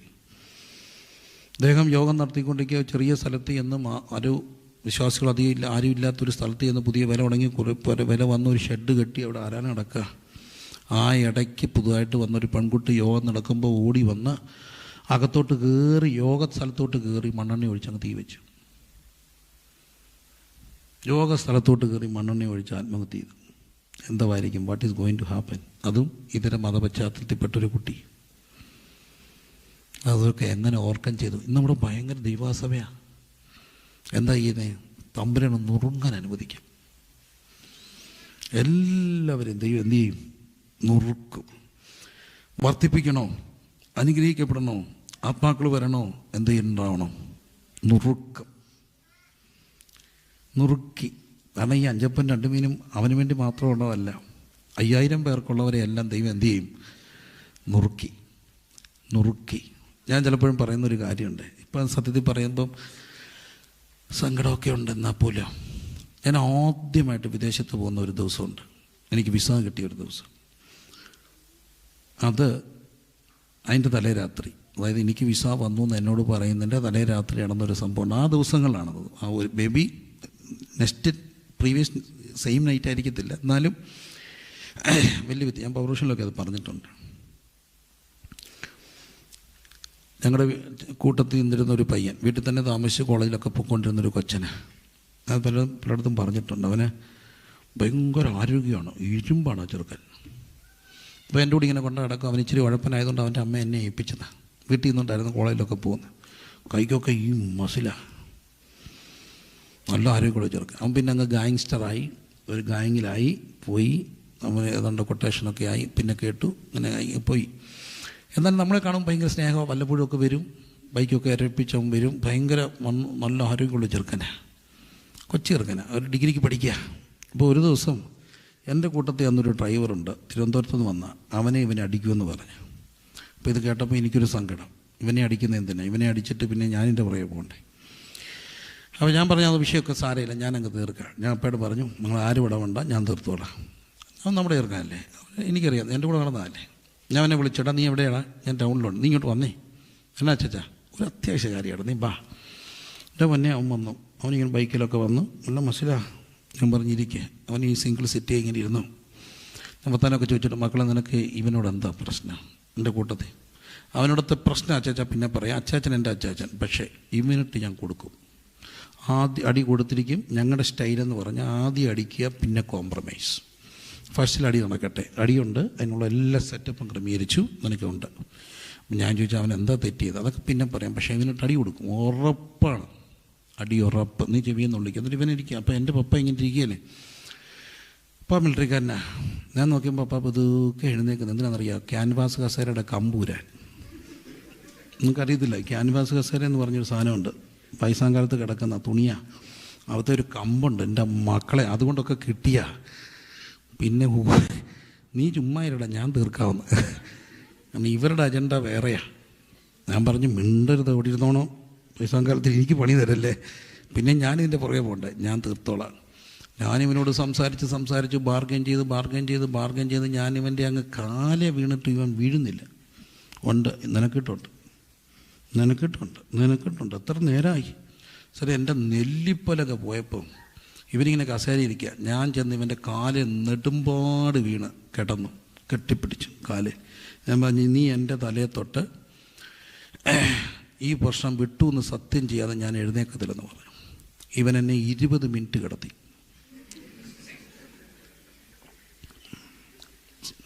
ഇവൻ പറയത്തില്ല, ഞാൻ എഴുന്നേക്കത്തുമില്ല. 1/2 മണിക്കൂർ അടുക്കാറായപ്പോൾ എൻ്റെ അമ്മയ്ക്ക് ശ്വാസം മുട്ടി. അമ്മ പറഞ്ഞിടാ, ഞാൻ ചത്തുപോകും, എനിക്ക് താങ്ങാനൊക്കത്തില്ല, നീ വിടുന്ന ഇടം തീർക്കുക, അങ്ങ് പറയടാന്ന് അമ്മയും ബ്ലസ്സിയും കൂടെ കരഞ്ഞപ്പോൾ അവൻ പറഞ്ഞു, വിട്ടിരിക്കുന്നു. ഞാൻ നേരത്തെ കല്യാണം കഴിച്ചായിരുന്നു, അത്രയും പ്രായമുള്ള ചെറുക്കാൻ കൊണ്ടേനെ. താമസിച്ച് കെട്ടിയുണ്ട്, അത്രയേ ഉള്ളവൻ. അവൻ്റെ കാലല്ലേ കിടക്കുക. എഴുന്നേക്ക് എൻ്റെ കൂട്ടത്തിലുള്ള ചെറിയാന്ന് പറഞ്ഞൊരു പാസ്റ്റർ വന്നു. അവനെ ഞാൻ കൊച്ചിലേ കൊണ്ടുവന്ന, ഇപ്പം മിടുക്കനായി. അവൻ കയറി വന്നപ്പോൾ ഞാനും എൻ്റെ കാലേ കിടക്കുക. അവൻ ആ കഥ അടച്ചിട്ട്, നീ എൻ്റെ അച്ചാച്ചനെ കാലേ ചവിട്ടിയോടാ, അടിക്കടാ, എന്നെ അടിക്കടാ. അവൻ പറഞ്ഞു, നിനക്കിട്ടുണ്ട്. ആർക്കട്ടാ? ഞാൻ വീണ്ടും കിടന്നടാ. ആരെ അടിക്കാതിരിക്കാൻ? അവനെ അടിക്കാതിരിക്കാൻ. നല്ല രസമാണ്. ഇതെല്ലാം കഴിഞ്ഞ് എഴുന്നേറ്റപ്പോൾ എൻ്റെ അപ്പ സീരിയസ് ആയിട്ട് എൻ്റെ അമ്മയോട് ചോദിക്കുകയാണ്, സത്യം പറയടി, ഇവൻ എൻ്റെയാണോ? അതെങ്ങനെ സഹിക്കും? കാരണം അവരിന്ന് വരെ അങ്ങനെ ആടെയും കാക്ക കിടന്നിട്ടില്ല. അടുത്ത ദിവസം എനിക്ക് വിസ കിട്ടി. അന്ന് തുടങ്ങിയ വിദേശയാത്രയാണ്. ഒരു കാര്യം ഞാൻ പറയാം, നുറുക്കി അങ്ങ് തകർക്കും, തമ്പുരാൻ പിച്ച് ചീന്തും. എന്തിനാണെന്നറിയാം? എന്നാലേ വർദ്ധിക്കത്തുള്ളൂ. വാഴ്വ് എല്ലാവർക്കും ഇഷ്ടമാണ്, പക്ഷേ അനുഗ്രഹിക്കപ്പെടുന്നതിന് മുമ്പിൽ ദൈവം അനുവദിക്കുന്ന ഒരു നുറുക്കൽ പ്രക്രിയയുണ്ട്, a process which breaks us. Breaking, ദൈവം ഒരാളെ ബ്രേക്ക് ചെയ്യുന്നത് തകർക്കാനല്ല, മൾട്ടിപ്ലൈ ചെയ്യാനാണ്. കരങ്ങൾ ഉയർത്തി സ്തുതിച്ചേ. എല്ലാവരെയും ദൈവം മൾട്ടിപ്ലൈ ചെയ്യാൻ വേണ്ടി അനുവദിക്കുന്നത് എല്ലാം നുറുക്കും. നുറുക്കപ്പെടാത്ത ആരും ഉപയോഗിക്കപ്പെടത്തില്ല. ഉപയോഗിക്കപ്പെടണോ? നുറുക്കപ്പെടണം. അത് പല രീതിയിലായിരിക്കാം. ചിലപ്പം മക്കളായിരിക്കാം, ചിലപ്പം ദാമ്പത്യമായിരിക്കാം, ചിലപ്പം കുടുംബമായിരിക്കാം. പക്ഷെ എല്ലാം നുറുക്കൽ പ്രക്രിയയും വർധനവിനാണ്. അവിടെ കർത്താവ് അവരെ അനുഗ്രഹിച്ച് എന്ത് ചെയ്തു? കൊടുത്തു. അല്ലേ? 9-ാം അധ്യായം. വീണ്ടും കർത്താവ് പ്രാർത്ഥിച്ച് 28-ാമത്തെ വാക്യം, അതേ സെയിം അധ്യായത്തിൻ്റെ 28. ഈ വാക്കുകളെ പറഞ്ഞിട്ട് ഏകദേശം 8 നാൾ കഴിഞ്ഞപ്പോൾ അവൻ പത്രോസിനെയും യോഹന്നാനെയും യാക്കോബിനെയും കൂട്ടിക്കൊണ്ട് പ്രാർത്ഥിപ്പാൻ മലയിൽ കയറിപ്പോയി. വീണ്ടും ക്രിസ്തു മലയിൽ പോകുന്നുണ്ട്. അവിടെ പ്രാർത്ഥിക്കുമ്പോഴാണ് ക്രിസ്തുവിന്റെ മുഖഭാവം മാറി വസ്ത്രം, ഉടുപ്പ് മിന്നുന്ന വെള്ളയായും തീർന്നു. ഇതെല്ലാം സംഭവിക്കുന്ന മറുരൂപമലയാണ്. അപ്പം പ്രാർത്ഥനയിൽ രൂപാന്തരീകരണം ഉണ്ടാവും, ട്രാൻസ്ഫോർമേഷൻസ് ഉണ്ടാവും. പ്രാർത്ഥിക്കാനായിട്ട് ക്രിസ്തു എവിടെ പോയി? മലയുടെ മുകളിലേക്ക് പോയി. വീണ്ടും നമ്മൾ മുമ്പോട്ട് പോകും. 11-ാം അധ്യായത്തിൽ ക്രിസ്തു പ്രാർത്ഥിച്ചു എന്ന് കാണുകയാണ്. കർത്താവ് ഒരു സ്ഥലത്ത് എന്ത് ചെയ്തു? പ്രാർത്ഥിച്ചുകൊണ്ടേ ഇരുന്നു. തീർന്ന ശേഷം ശിഷ്യന്മാരൊരുത്തം വന്ന്, കർത്താവ് ഞങ്ങളെ എന്ത് ചെയ്യണം? പ്രാർത്ഥിക്കാൻ. അപ്പോൾ യേശു ക്രിസ്തു പ്രാർത്ഥിക്കാൻ എന്ത് ചെയ്തു? പഠിപ്പിച്ചു. ക്രിസ്തു തൻ്റെ ശിഷ്യരെ പഠിപ്പിച്ചത് ഒറ്റ കാര്യമാണ്. എന്താ? പ്രാർത്ഥിക്കാൻ പഠിപ്പിച്ചു. യേശു ക്രിസ്തു പഠിപ്പിച്ച ഒറ്റ കാര്യം പ്രാർത്ഥിക്കാനാണ്. പാട്ട് പഠിപ്പിച്ചോ? ഇല്ല. വർഷിപ്പ് പഠിപ്പിച്ചോ? ഇല്ല. ഓർഗം പഠിപ്പിച്ചോ? ഇല്ല. പക്ഷെ എന്താ പഠിപ്പിച്ചു? പ്രാർത്ഥിക്കാൻ പഠിപ്പിച്ചു. അതിന് കാരണമുണ്ട്. കർത്താവിനറിയാം, പ്രാർത്ഥിച്ചാൽ മതി, ബാക്കിയെല്ലാം അങ്ങ് നടന്നോളൂ. ഏറ്റവും അടിയന്തരമായ ആവശ്യം എന്ത് ചെയ്യുക? പ്രാർത്ഥനയാണ്. പഠിപ്പിച്ചു. എന്നിട്ട് എന്താ പഠിപ്പിച്ചത്? സ്വർഗസ്ഥനായ ഞങ്ങളുടെ പിതാവേ. അന്നത്തെ ആ ഒരു റിലീജിയസ് കോണ്ടസ്റ്റ് മനസ്സിലാക്കണം. അവിടെ ദൈവത്തെ പിതാവേ എന്ന് വിളിക്കാൻ ഒക്കില്ല. പിതാവേ എന്നല്ല, ദൈവമേ എന്നുള്ള പേര് പോലും അവർ ഉദ്ധരിക്കില്ല. അതുകൊണ്ടാണ് ഈ പ്രോഡിഗൽ സൻ്റെ സംഭവത്തെ അവൻ പറയുന്നുണ്ട്, അപ്പം ഞാൻ നിന്നോടും സ്വർഗത്തോട്. എന്തുകൊണ്ടാണ് സ്വർഗം എന്ന് പറയുക? സബ്സ്റ്റിറ്റ്യൂട്ട് വേർഡാണ്. ദൈവം എന്ന് പറയുന്നതിന് പകരം അവർക്ക് പറയാൻ പേടിയായതുകൊണ്ടാണ് സ്വർഗമെന്ന് പറയുന്ന പദം ഉപയോഗിക്കുക. അപ്പം ഇവിടെ ആ ദൈവത്തെ എന്തെന്നാ വിളിക്കുക? പിതാവേ എന്ന് വിളിച്ചു. എല്ലാവരും ഒന്ന് പറഞ്ഞേ, എന്തെന്ന് വിളിച്ചു? പിതാവേ. എന്താ പിതാവേ എന്നുള്ള ആ സംബോധനയ്ക്ക് വലിയ അർത്ഥമുണ്ട്. ഞങ്ങളുടെ പിതാവേ. ദൈവം നമുക്ക് ക്രിസ്തുവിലൂടെ ആരാകുന്നു? പിതാവാകും. അതുകൊണ്ടാണ് യോഹന്നാൻ പറയുന്നുണ്ട്, കാൺമീൻ നാം ദൈവമക്കളെന്ന് വിളിക്കപ്പെടുവാൻ. പിതാവ്, സ്വർഗസ്ഥനായ ഞങ്ങളുടെ പിതാവേ, സ്വർഗസ്ഥനായ ഞങ്ങളുടെ അബ്ബായി, സ്വർഗസ്ഥനായ ഞങ്ങളുടെ പിതാവേ. ക്രിസ്തുവിലൂടെ ദൈവം നമുക്ക് ആരായിട്ട് മാറുന്നു?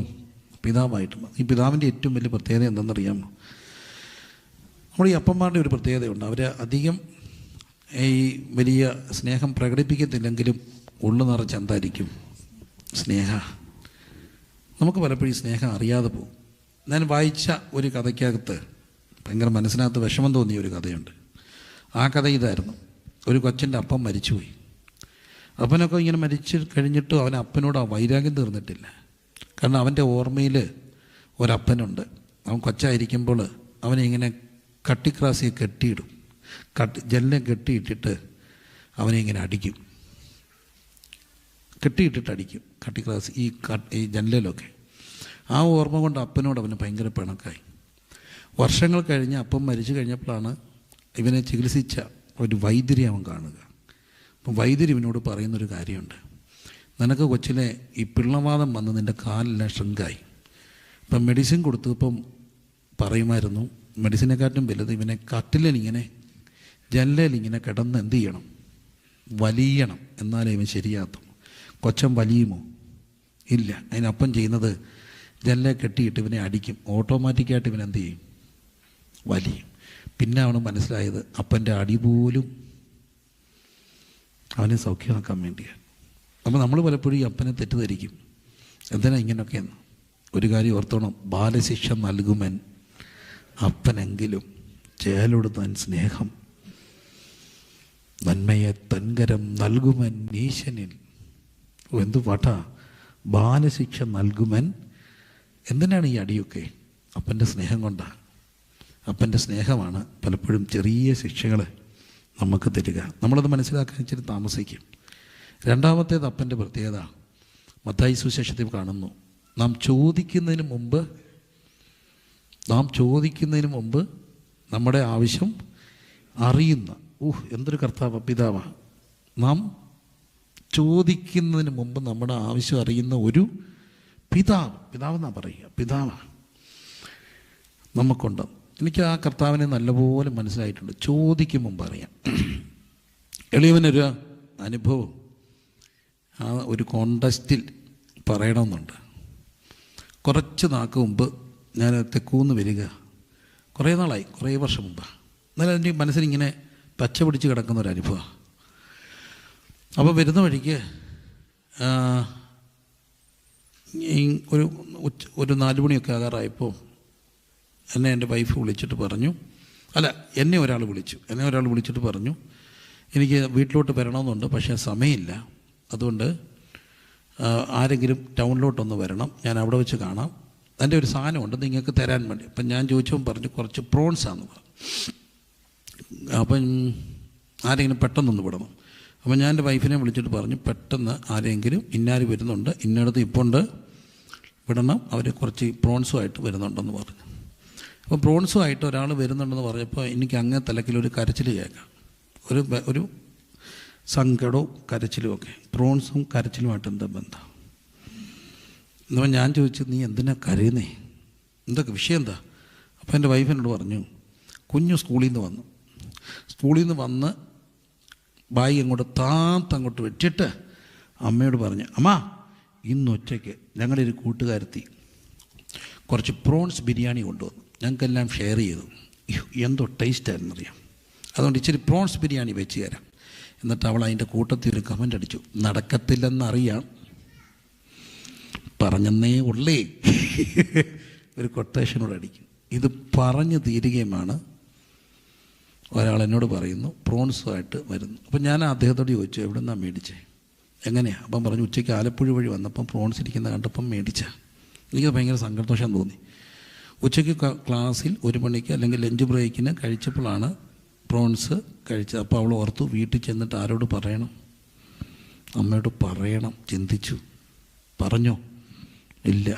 പക്ഷെ 4 മണിക്ക് വന്ന് പറയുമ്പോൾ ഉച്ചയ്ക്ക് അതുവഴി പോയ ഒരാളോട് ആലപ്പുഴ വെച്ച് ഒരാൾ കർത്താവ് പറഞ്ഞു പ്രോൺസ് മേടിക്കാൻ.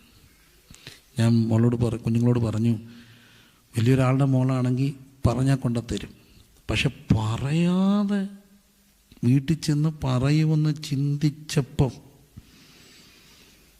ചെറിയൊരു കാര്യമാണ്, പ്രോൺസ് വലിയ കാര്യമൊന്നുമല്ല, എന്നാൽ പോലും ചിന്തിച്ചപ്പം ആലപ്പുഴ വഴി പോയ ഒരാളെയും കൊണ്ട് പറഞ്ഞ് മേടിപ്പിച്ചൊരു കർത്താവിനെ കുറിച്ച് ഇങ്ങനൊരു പിതാവുണ്ട്.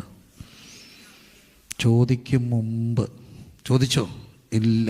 ചോദിക്കും മുമ്പ് നിങ്ങളുടെ ആവശ്യം എന്നതെന്നറിയുന്ന ഒരു പിതാവ്. ആ പിതാവിനെ നാം ചെയ്യേണ്ട ഒരു കാര്യമുണ്ട്. സ്വർഗസ്ഥനായ ഞങ്ങളുടെ പിതാവേ. അടുത്തത്, അങ്ങയുടെ നാമം എന്ത് ചെയ്യണം? വിശുദ്ധീകരിക്കപ്പെടണം. ഒന്നാമത്തെ കാര്യം അതാണ്. പിതാവിന് ദോഷം വരുന്നതും പിതാവിൻ്റെ നാമത്തിന് കേടുവരുന്നതും ഒന്നും എന്ത് ചെയ്യരുത്. അങ്ങയുടെ നാമം വിശുദ്ധീകരിക്കപ്പെടണം. ദൈവത്തിൻ്റെ നാമം സ്വർഗത്തിൽ വിശുദ്ധമാണ്. അതുകൊണ്ടാണ് യെശയ്യാവ് പറയുന്നു, സൈന്യങ്ങളുടെ ദൈവമായ യഹോവ പരിശുദ്ധൻ, പരിശുദ്ധൻ, പരിശുദ്ധൻ. പക്ഷേ ആ നാമം ഭൂമിയിൽ അശുദ്ധമാകുന്നത്, വിശുദ്ധീകരിക്കുന്നത് ആരിലൂടെ? നമ്മളിലൂടെയാണ്. അതുകൊണ്ട് എപ്പോഴും പ്രാർത്ഥിച്ചോണം കുഞ്ഞുങ്ങളെ, ഒരിക്കലും ദൈവനാമം നമ്മളിലൂടെ എന്ത് ചെയ്യരുത്? ദുഷിക്കരുത്. ഇവിടെ ആർക്കും എന്തും ചെയ്യാം, ഒരു കുഴപ്പമില്ല. ഞാൻ സാറിന് പറയുന്നൊരു സംഭവമുണ്ട്. നമ്മുടെ നാട്ടിലെ 2 പേര് തമ്മിൽ കാണുമ്പോൾ സംബോധന ചെയ്യുന്ന ചില കാര്യങ്ങളുണ്ട്. സഖാക്കളെന്ന് വിളിക്കും കമ്മ്യൂണിസ്റ്റുകാർ. നിങ്ങൾ കേട്ടിട്ടുണ്ടോ? സഖാവ് എന്നുള്ള വാക്കിൻ്റെ അർത്ഥം എന്താ? കോമ്രേഡ്, സ്നേഹിതൻ എന്നുള്ള അർത്ഥമാണ്. സഖാക്കൾ എന്ന് വിളിക്കും. 2 കുടിയന്മാർ തമ്മിൽ കണ്ടാൽ വിളിക്കുന്ന അറിയാമോ? അളിയാന്ന് വിളിക്കും. അവർക്ക് തമ്മിൽ ഭയങ്കര അടുപ്പാണ്. അപ്പോൾ അതിൽ ഒരു സുഹൃത്ത് എന്നെ ഒരിക്കൽ വിളിച്ച്, അളിയാൻ എവിടെ? ഞാൻ ചോദിച്ചു. വെള്ളം അടിക്കുന്നതല്ല, എൻ്റെ സ്നേഹമുള്ളൊരു അളിയനാണ്. ഞാൻ പറഞ്ഞാൽ ഇച്ചിരി ദൂരെ, എന്നാ കാര്യം, ഇപ്പം വരണം ടൗണി, ബുദ്ധിമുട്ടാണ്, വന്നേ ഒക്കത്തുള്ളൂ, എനിക്കിപ്പം വരാൻ ഒക്കത്തില്ലെന്ന്. എൻ്റെ അളിയാൻ വരണം, കാര്യം പറയാം, എന്താ ഇപ്പം വരണം. ഞാൻ ചോദിച്ചപ്പോൾ പറഞ്ഞു, നമ്മുടെ സഭയിൽ വരുന്ന ഇന്നാര് ബെവറേജ് കോർപ്പറേഷന് മുമ്പിൽ കുപ്പി മേടിപ്പാൻ നിൽപ്പുണ്ട് ക്യൂവിൽ. അത് സഭ ഇടയ്ക്കിടയ്ക്ക് വരുന്ന ആണോ? എന്നാൽ ഞാൻ പറഞ്ഞു, ഞാൻ ഇപ്പം വന്നേക്കാം, എന്നെ ഞാൻ കാണുമ്പോൾ പിന്നെ വരത്തില്ലല്ലോ. ഞാൻ ഇപ്പം വന്നേക്കാം. ഞാൻ അളിയൻ ഇവിടെ നിൽക്കുന്നത്, അവൻ്റെ പുറകിൽ നിൽപ്പുണ്ട്. അളിയനോട് നിൽപ്പുണ്ട്, അളിയനിക്ക് നിൽപ്പുണ്ട്. പക്ഷേ അളിയൻ പറയുന്നൊരു കാര്യം സത്യമാണ്, എനിക്കിവിടെ നിൽക്കാം, പക്ഷേ ഈ അളിയൻ ഇവിടെ ചെയ്യരുത്, നിൽക്കരുത്. എന്നാ കാര്യം? അവസാനപ്പെട്ടു, സഭയിൽ പോയി. അപ്പം നമ്മൾ എന്താകണമെന്ന് നമ്മളെക്കാട്ടിലും കൂടുതൽ ആർക്കറിയാം? മറ്റുള്ളവർ പറയും നിങ്ങളിങ്ങനെ ആകാവൂ. എന്നാലും നീ അങ്ങനെ അല്ലേടി, ഒരു വിശ്വാസി അല്ലേടാ എന്ന് അവർ ചോദിക്കും. ആര്? മറ്റുള്ളവർ. അതുകൊണ്ടാണ് എപ്പോഴും ഓർക്കപ്പെടണം, എന്നിലൂടെ ദൈവനാമം എന്ത് ചെയ്യപ്പെടരുത്, അശുദ്ധീകരിക്കപ്പെടരുത്. ഇപ്പോൾ കൗതുകരമായി പ്രാർത്ഥിച്ചോണേ. കാരണം ദൈവനാമം ഒത്തിരി ദുഷിക്കപ്പെടുന്നൊരു കാലഘട്ടത്തിൽ നമ്മൾ ജീവിക്കുന്നത്. സ്വർഗസ്ഥനായ ഞങ്ങളുടെ പിതാവ്, ഈ പിതാവ് ഭയങ്കര സ്നേഹമാണ്. പിതാവിൻ്റെ ഈ പണ്ടൊരു നാട്ടിൽ പറയുമേ, പിള്ളേരുടെ മാനമാണ് ആരുടെ മാനം? അപ്പൻ്റെ മാനം. അപ്പൻ്റെ നാമം വിശുദ്ധമാണെങ്കിൽ ആരിലൂടെ ഒക്കുക? അപ്പൻ്റെ മക്കളിലൂടെ ഒക്കുക. നമ്മൾ അപ്പൻ്റെ മക്കളാണെങ്കിൽ, അപ്പൻ്റെ ഈ സ്വർഗസ്ഥനായ അബ്ബായിയുടെ മക്കളാണെന്ന് ഉറപ്പുള്ളവരെല്ലാം ഒന്ന് കൈപൊക്കുകയും, അബ്ബായിയുടെ നാമത്തിന് ഒരിക്കലും എന്ത് വരരുത്, ഒരു അപമാനം വരാതിരിക്കാൻ നാം നമ്മെ തന്നെ സൂക്ഷിക്കണം. മനസ്സിലാകുന്നുണ്ടോ? അബ്ബായിയുടെ നാമത്തിന് ഒരിക്കലും എന്ത് വരരുത്, ഒരു അപമാനം വരരുത്. Hallelujah, hallelujah, hallelujah. ലൂക്കോസ് 18:1. എങ്ങനെ പ്രാർത്ഥിക്കണം? മടുത്തു പോകാതെ പ്രാർത്ഥിക്കണം. ക്രിസ്തു പറഞ്ഞു, പ്രാർത്ഥിക്കാൻ പഠിപ്പിച്ചു. എന്നിട്ട് ക്രിസ്തു പറഞ്ഞു എങ്ങനെ പ്രാർത്ഥിക്കണം? മടുത്തു പോകാതെ പ്രാർത്ഥിക്കണം. എല്ലാവരും പറഞ്ഞേ, മടുത്തു പോകാതെ പ്രാർത്ഥിക്കണം. ഒന്നുകൂടെ പറഞ്ഞേ. എനിക്ക് മടുത്തു പോകാതെ പ്രാർത്ഥിക്കണമെന്ന് പറയുമ്പോൾ മനസ്സിൽ വരുന്ന ഒരു ഓർമ്മയുണ്ട്. ഞങ്ങളുടെ സഭയിലെ ഒരു അപ്പച്ചനുണ്ടായിരുന്നു, ഞങ്ങളുടെ മോളിയച്ചിയുടെ ഒക്കെ ഒരു ബന്ധമാണ്. തുണ്ടിയിലെ മാത്തിച്ചാൻ എന്ന് പറയും, മദ്യപാനിയായിരുന്നു. എനിക്ക് ഓർമ്മയുണ്ട് അപ്പച്ചൻ ഇങ്ങനെ കുടിച്ചു പോകുന്നു. അന്ന് ഞങ്ങളുടെ നാട്ടിലെ ഒരു പ്രാർത്ഥനാക്കാരത്തിയായിരുന്നു കുഞ്ഞോളമ്മച്ചി. ഇപ്പോഴും ഉണ്ട് അമ്മച്ചി. അമ്മച്ചിക്ക് നല്ല പ്രായമായി. പക്ഷേ അമ്മച്ചിയുടെ കല്യാണം കഴിഞ്ഞ് 30 വർഷത്തിലേറെ ഈ അപ്പച്ചൻ്റെ മദ്യപാനം നിർത്താൻ അമ്മച്ചി പ്രാർത്ഥിച്ചു. അത് യുവത്തിന് വിടത്തില്ല. 30-35 വർഷം. ഒടുവിൽ പ്രായത്തിൽ ഈ അപ്പച്ചൻ രക്ഷിക്കപ്പെട്ടു. നല്ലൊരു അപ്പച്ചനായിരുന്നു, കാലെല്ലാം നീരാണെങ്കിൽ. 35 വർഷം പ്രാർത്ഥിച്ച് രക്ഷിക്കപ്പെടുത്ത അപ്പച്ചനുമായിട്ട് അമ്മച്ചിയുടെ ഒരു വരവുണ്ട് യോഗത്തിന്. വെള്ള ഷർട്ടൊക്കെ എടുത്ത് അമ്മച്ചി ചട്ടയും മുട്ടോട്ട്, അപ്പച്ചൻ മുമ്പിൽ അമ്മച്ചി പുറകെ. കാണാൻ ഒരു അഴകായിരുന്നു. എന്താ കാര്യം? 35 വർഷം പ്രാർത്ഥിച്ച് ഈ മദ്യപാനി എന്ത് ചെയ്തു? മാനസാന്തരപ്പെടുത്തി. പിന്നെ ജീവിച്ചതിൽ അന്തസ്സായിട്ട് നല്ല ക്രിസ്തു ഭക്തനായിട്ട് ജീവിച്ച് മരിച്ചു. ഒരു കാര്യം ഓർക്കണം, കർത്താവ് പറഞ്ഞു എങ്ങനെ പ്രാർത്ഥിക്കണം? മടുത്തു പോകാതെ പ്രാർത്ഥിക്കണം. എല്ലാവരും പറഞ്ഞേ, പ്രാർത്ഥനയിൽ എന്ത് ചെയ്യരുത്? മടുത്തു പോകാതെ എന്ത് ചെയ്യണം? പ്രാർത്ഥിക്കണം. 19:46 എൻ്റെ ആലയം പ്രാർത്ഥനാലയം. എല്ലാവരും പറഞ്ഞേ, എൻ്റെ ആലയം പ്രാർത്ഥനാലയം. ഉറക്കെ പറഞ്ഞേ, എൻ്റെ ആലയം. അതിനകത്ത് ഒരു പ്രത്യേക അർത്ഥമുണ്ട്. എന്നാ കാര്യം ചോദിച്ചാൽ, ഈ ഒരു ബിസിനസ് നമ്മൾ തുടങ്ങുന്നു, ഒരു കട, ഒരു ഷോപ്പ് തുടങ്ങുന്നു. ആ ഷോപ്പ് എത്ര ദിവസം തുറക്കും? ഒരു കട തുടങ്ങി എത്ര ദിവസം തുറക്കും? 6 ദിവസം തുറക്കും. എത്ര മണിക്കൂർ തുറക്കും? 10 മണിക്കൂർ തുറക്കും. തുറക്കത്തില്ലേ? തുറക്കും. അങ്ങനെയാണെങ്കിൽ എത്ര മണിക്കൂർ അവിടെ നടന്നു? 60 മണിക്കൂർ. 6, 10, 60 മണിക്കൂർ ആ കട തുറന്നിരുന്നു. ഇവിടെ ഇപ്പം പലർക്കും സ്വന്തമായിട്ട് ഓളില്ല. സ്വന്തമായിട്ട് ഓളുണ്ടാകട്ടെ. ചർച്ചകളൊക്കെ പോകുന്നതിൽ വേദനയുണ്ട്. പക്ഷേ അവിടെ ഒരു കാര്യം ഓർക്കണം. എന്തുകൊണ്ടാണ് ഇതൊക്കെ സംഭവിച്ചത്? ഒരു ചർച്ച് മേടിക്കണമെങ്കിൽ എത്ര കോടി രൂപ വേണം? മിനിമം 5 കോടി, 6 കോടി ഒക്കെ വേണം. വേണ്ടേ? വേണം. നാട്ടിലാണേലും വേണം. നല്ലൊരു ചർച്ച് പണിയെങ്കിൽ 1.5 കോടി രൂപ വേണം. സ്ഥലവും വീടും പിന്നെ എന്താണ് സൗണ്ട് പ്രൂഫും AC-യും എല്ലാം വെച്ചൊക്കെ ഇപ്പം ചെയ്യാനൊക്കത്തുള്ളൂ. ശബ്ദം എല്ലാം വരുമ്പോഴത്തേന് 1.5-2 കോടി രൂപയാവും. സിസ്റ്റത്തിനൊക്കെ എന്തോ വിലയാണ്. അപ്പോൾ ഇതെല്ലാം കൂടെ ആകുമ്പോഴത്തേന് 2 കോടി രൂപയൊക്കെ മുടക്കിയ ഒരു ചർച്ചിൽ, അല്ലെ 5 കോടി രൂപ മുടക്കിയ ഒരു ചർച്ചിൽ എത്ര മണിക്കൂർ ബിസിനസ് നടക്കും? വെള്ളിയാഴ്ച 2.5 മണിക്കൂർ കഷ്ടിച്ച്. ഞായറാഴ്ച സൺഡേ സ്കൂൾ എല്ലാം കൂടെ കൂട്ടി 3.5. 2.5യും 3.5യും 6 മണിക്കൂർ ആണോ? പിന്നെ ഡിസംബർ മാസം അവസാനം ഒരു ഉപവാസ പ്രാർത്ഥന 3 ദിവസം. എല്ലാം കൂടെ കൂടിയ ഒരു വർഷം എത്ര മണിക്കൂർ ബിസിനസ് കിടക്കും? ചുമ്മാല്ലേ ഈ ചർച്ചകളൊക്കെ അടയുന്നേ. ഒരു ബിസിനസ് തുടങ്ങിയാൽ ഇത്രയും തുറക്കണമെങ്കിൽ ആലയത്തിൽ ബിസിനസ് ഒന്നേ നടക്കാവൂ. എന്താ? പ്രാർത്ഥന. അതുകൊണ്ടാണ് ക്രിസ്തു പറഞ്ഞു എൻ്റെ ആലയം. പക്ഷേ ഇന്ന് ബാക്കിയെല്ലാം നടക്കും. എന്താ കുറയുന്നേ? പ്രാർത്ഥന. ബാക്കി എന്താ? പ്രസംഗമുണ്ട്, വർഷിപ്പുണ്ട്, എല്ലാം ഉണ്ട്. വർഷിപ്പായിരിക്കും കൂടുതൽ. പ്രാർത്ഥന എന്ന് പറയുമ്പോഴത്തേന് ഞങ്ങളുടെ ചർച്ചിലെ പല പിള്ളേരും ഒരു സമയത്ത് പ്രാർത്ഥിക്കുമ്പോൾ ഇറങ്ങിപ്പോവായിരുന്നു കാപ്പിയൊക്കെ കുടിച്ച് ഫ്രഷാകാൻ. അപ്പോൾ ഏട്ടാ കയറണ്ടാന്ന് ചോദിച്ചാൽ പറയും അന്നൊരു അപ്പച്ചനുണ്ട്, അപ്പച്ചൻ ഡൽഹി ചെന്നതേ ഉള്ളെന്ന്. അപ്പച്ചൻ ഇങ്ങനെ എല്ലാ രാജ്യങ്ങൾക്കും വേണ്ടി പ്രാർത്ഥിക്കായിരുന്നു, വരാൻ കുറേ കൂടെ സമയം എടുക്കുമെന്ന്. പ്രാർത്ഥന കുഴപ്പമാണ്, പക്ഷേ ഒരു കാര്യം, അപ്പച്ചൻ്റെയൊക്കെ പ്രാർത്ഥന അനുഗ്രഹമായിരുന്നു. അപ്പച്ചൻ്റെ പ്രാർത്ഥന അനുഗ്രഹമായിരുന്നു. ആലയത്തിൽ എന്ത് നടക്കണം? പ്രാർത്ഥന നടക്കണം. ആലയത്തിൽ പ്രാർത്ഥന നടന്നാൽ ഒറ്റ ആലയവും നഷ്ടപ്പെടത്തില്ല. ദൈവം നമുക്ക് തന്ന ആലയങ്ങളിൽ എന്ത് നടക്കണം? പ്രാർത്ഥനാലയം. ക്രിസ്തു പറഞ്ഞു എൻ്റെ ആലയം ഒറ്റ കാര്യത്തെ അറിയപ്പെട്ടാൽ മതി. എന്താ? പ്രാർത്ഥനാലയം. ആമേൻ പറഞ്ഞേ. പ്രാർത്ഥനാലയം 21-ാം അധ്യായം വളരെ ഗൗരവമായി കാണണം, മറക്കരുത്. 21-ാം അധ്യായം. അവിടെ വലിയ ഇന്നിൻ്റെ ചിത്രങ്ങളാണ് കാണുക. ഭയങ്കരമായ രാജ്യം രാജ്യത്തോടും ജാതി ജാതിയോടും എന്തു ചെയ്യും? എതിർക്കും. നമ്മൾ കണ്ടുകൊണ്ടിരിക്കുക. രാജ്യം രാജ്യത്തോടും ജാതി ജാതിയോടും എന്തു ചെയ്യും? എതിർക്കും. ക്ഷാമവും ഭൂകമ്പവും മഹാമാരിയും അവിടെ ഉണ്ടാകും. ഇതെല്ലാം കാണുമ്പം വലിയ മാറ്റങ്ങളുണ്ടാകും. എന്ത് ഭവിക്കുന്നു എന്നോർത്ത് പരിഭ്രമം ഉണ്ടാകും. ഇതെല്ലാം കാണുമ്പോൾ എന്തു ചെയ്യണം? 34 കാര്യങ്ങൾ സംഭവിക്കും. നിങ്ങളുടെ ഹൃദയം, അതിഭക്ഷണം, മദ്യപാനം, ഉപജീവന ചിന്ത. 3 കാര്യങ്ങളാണ് മനുഷ്യൻ ട്രാപ്ഡ് ആകുക. എന്തൊക്കെ? മദ്യപാനം എന്ന് പറയുമ്പോൾ അഡിക്ഷനാണ്.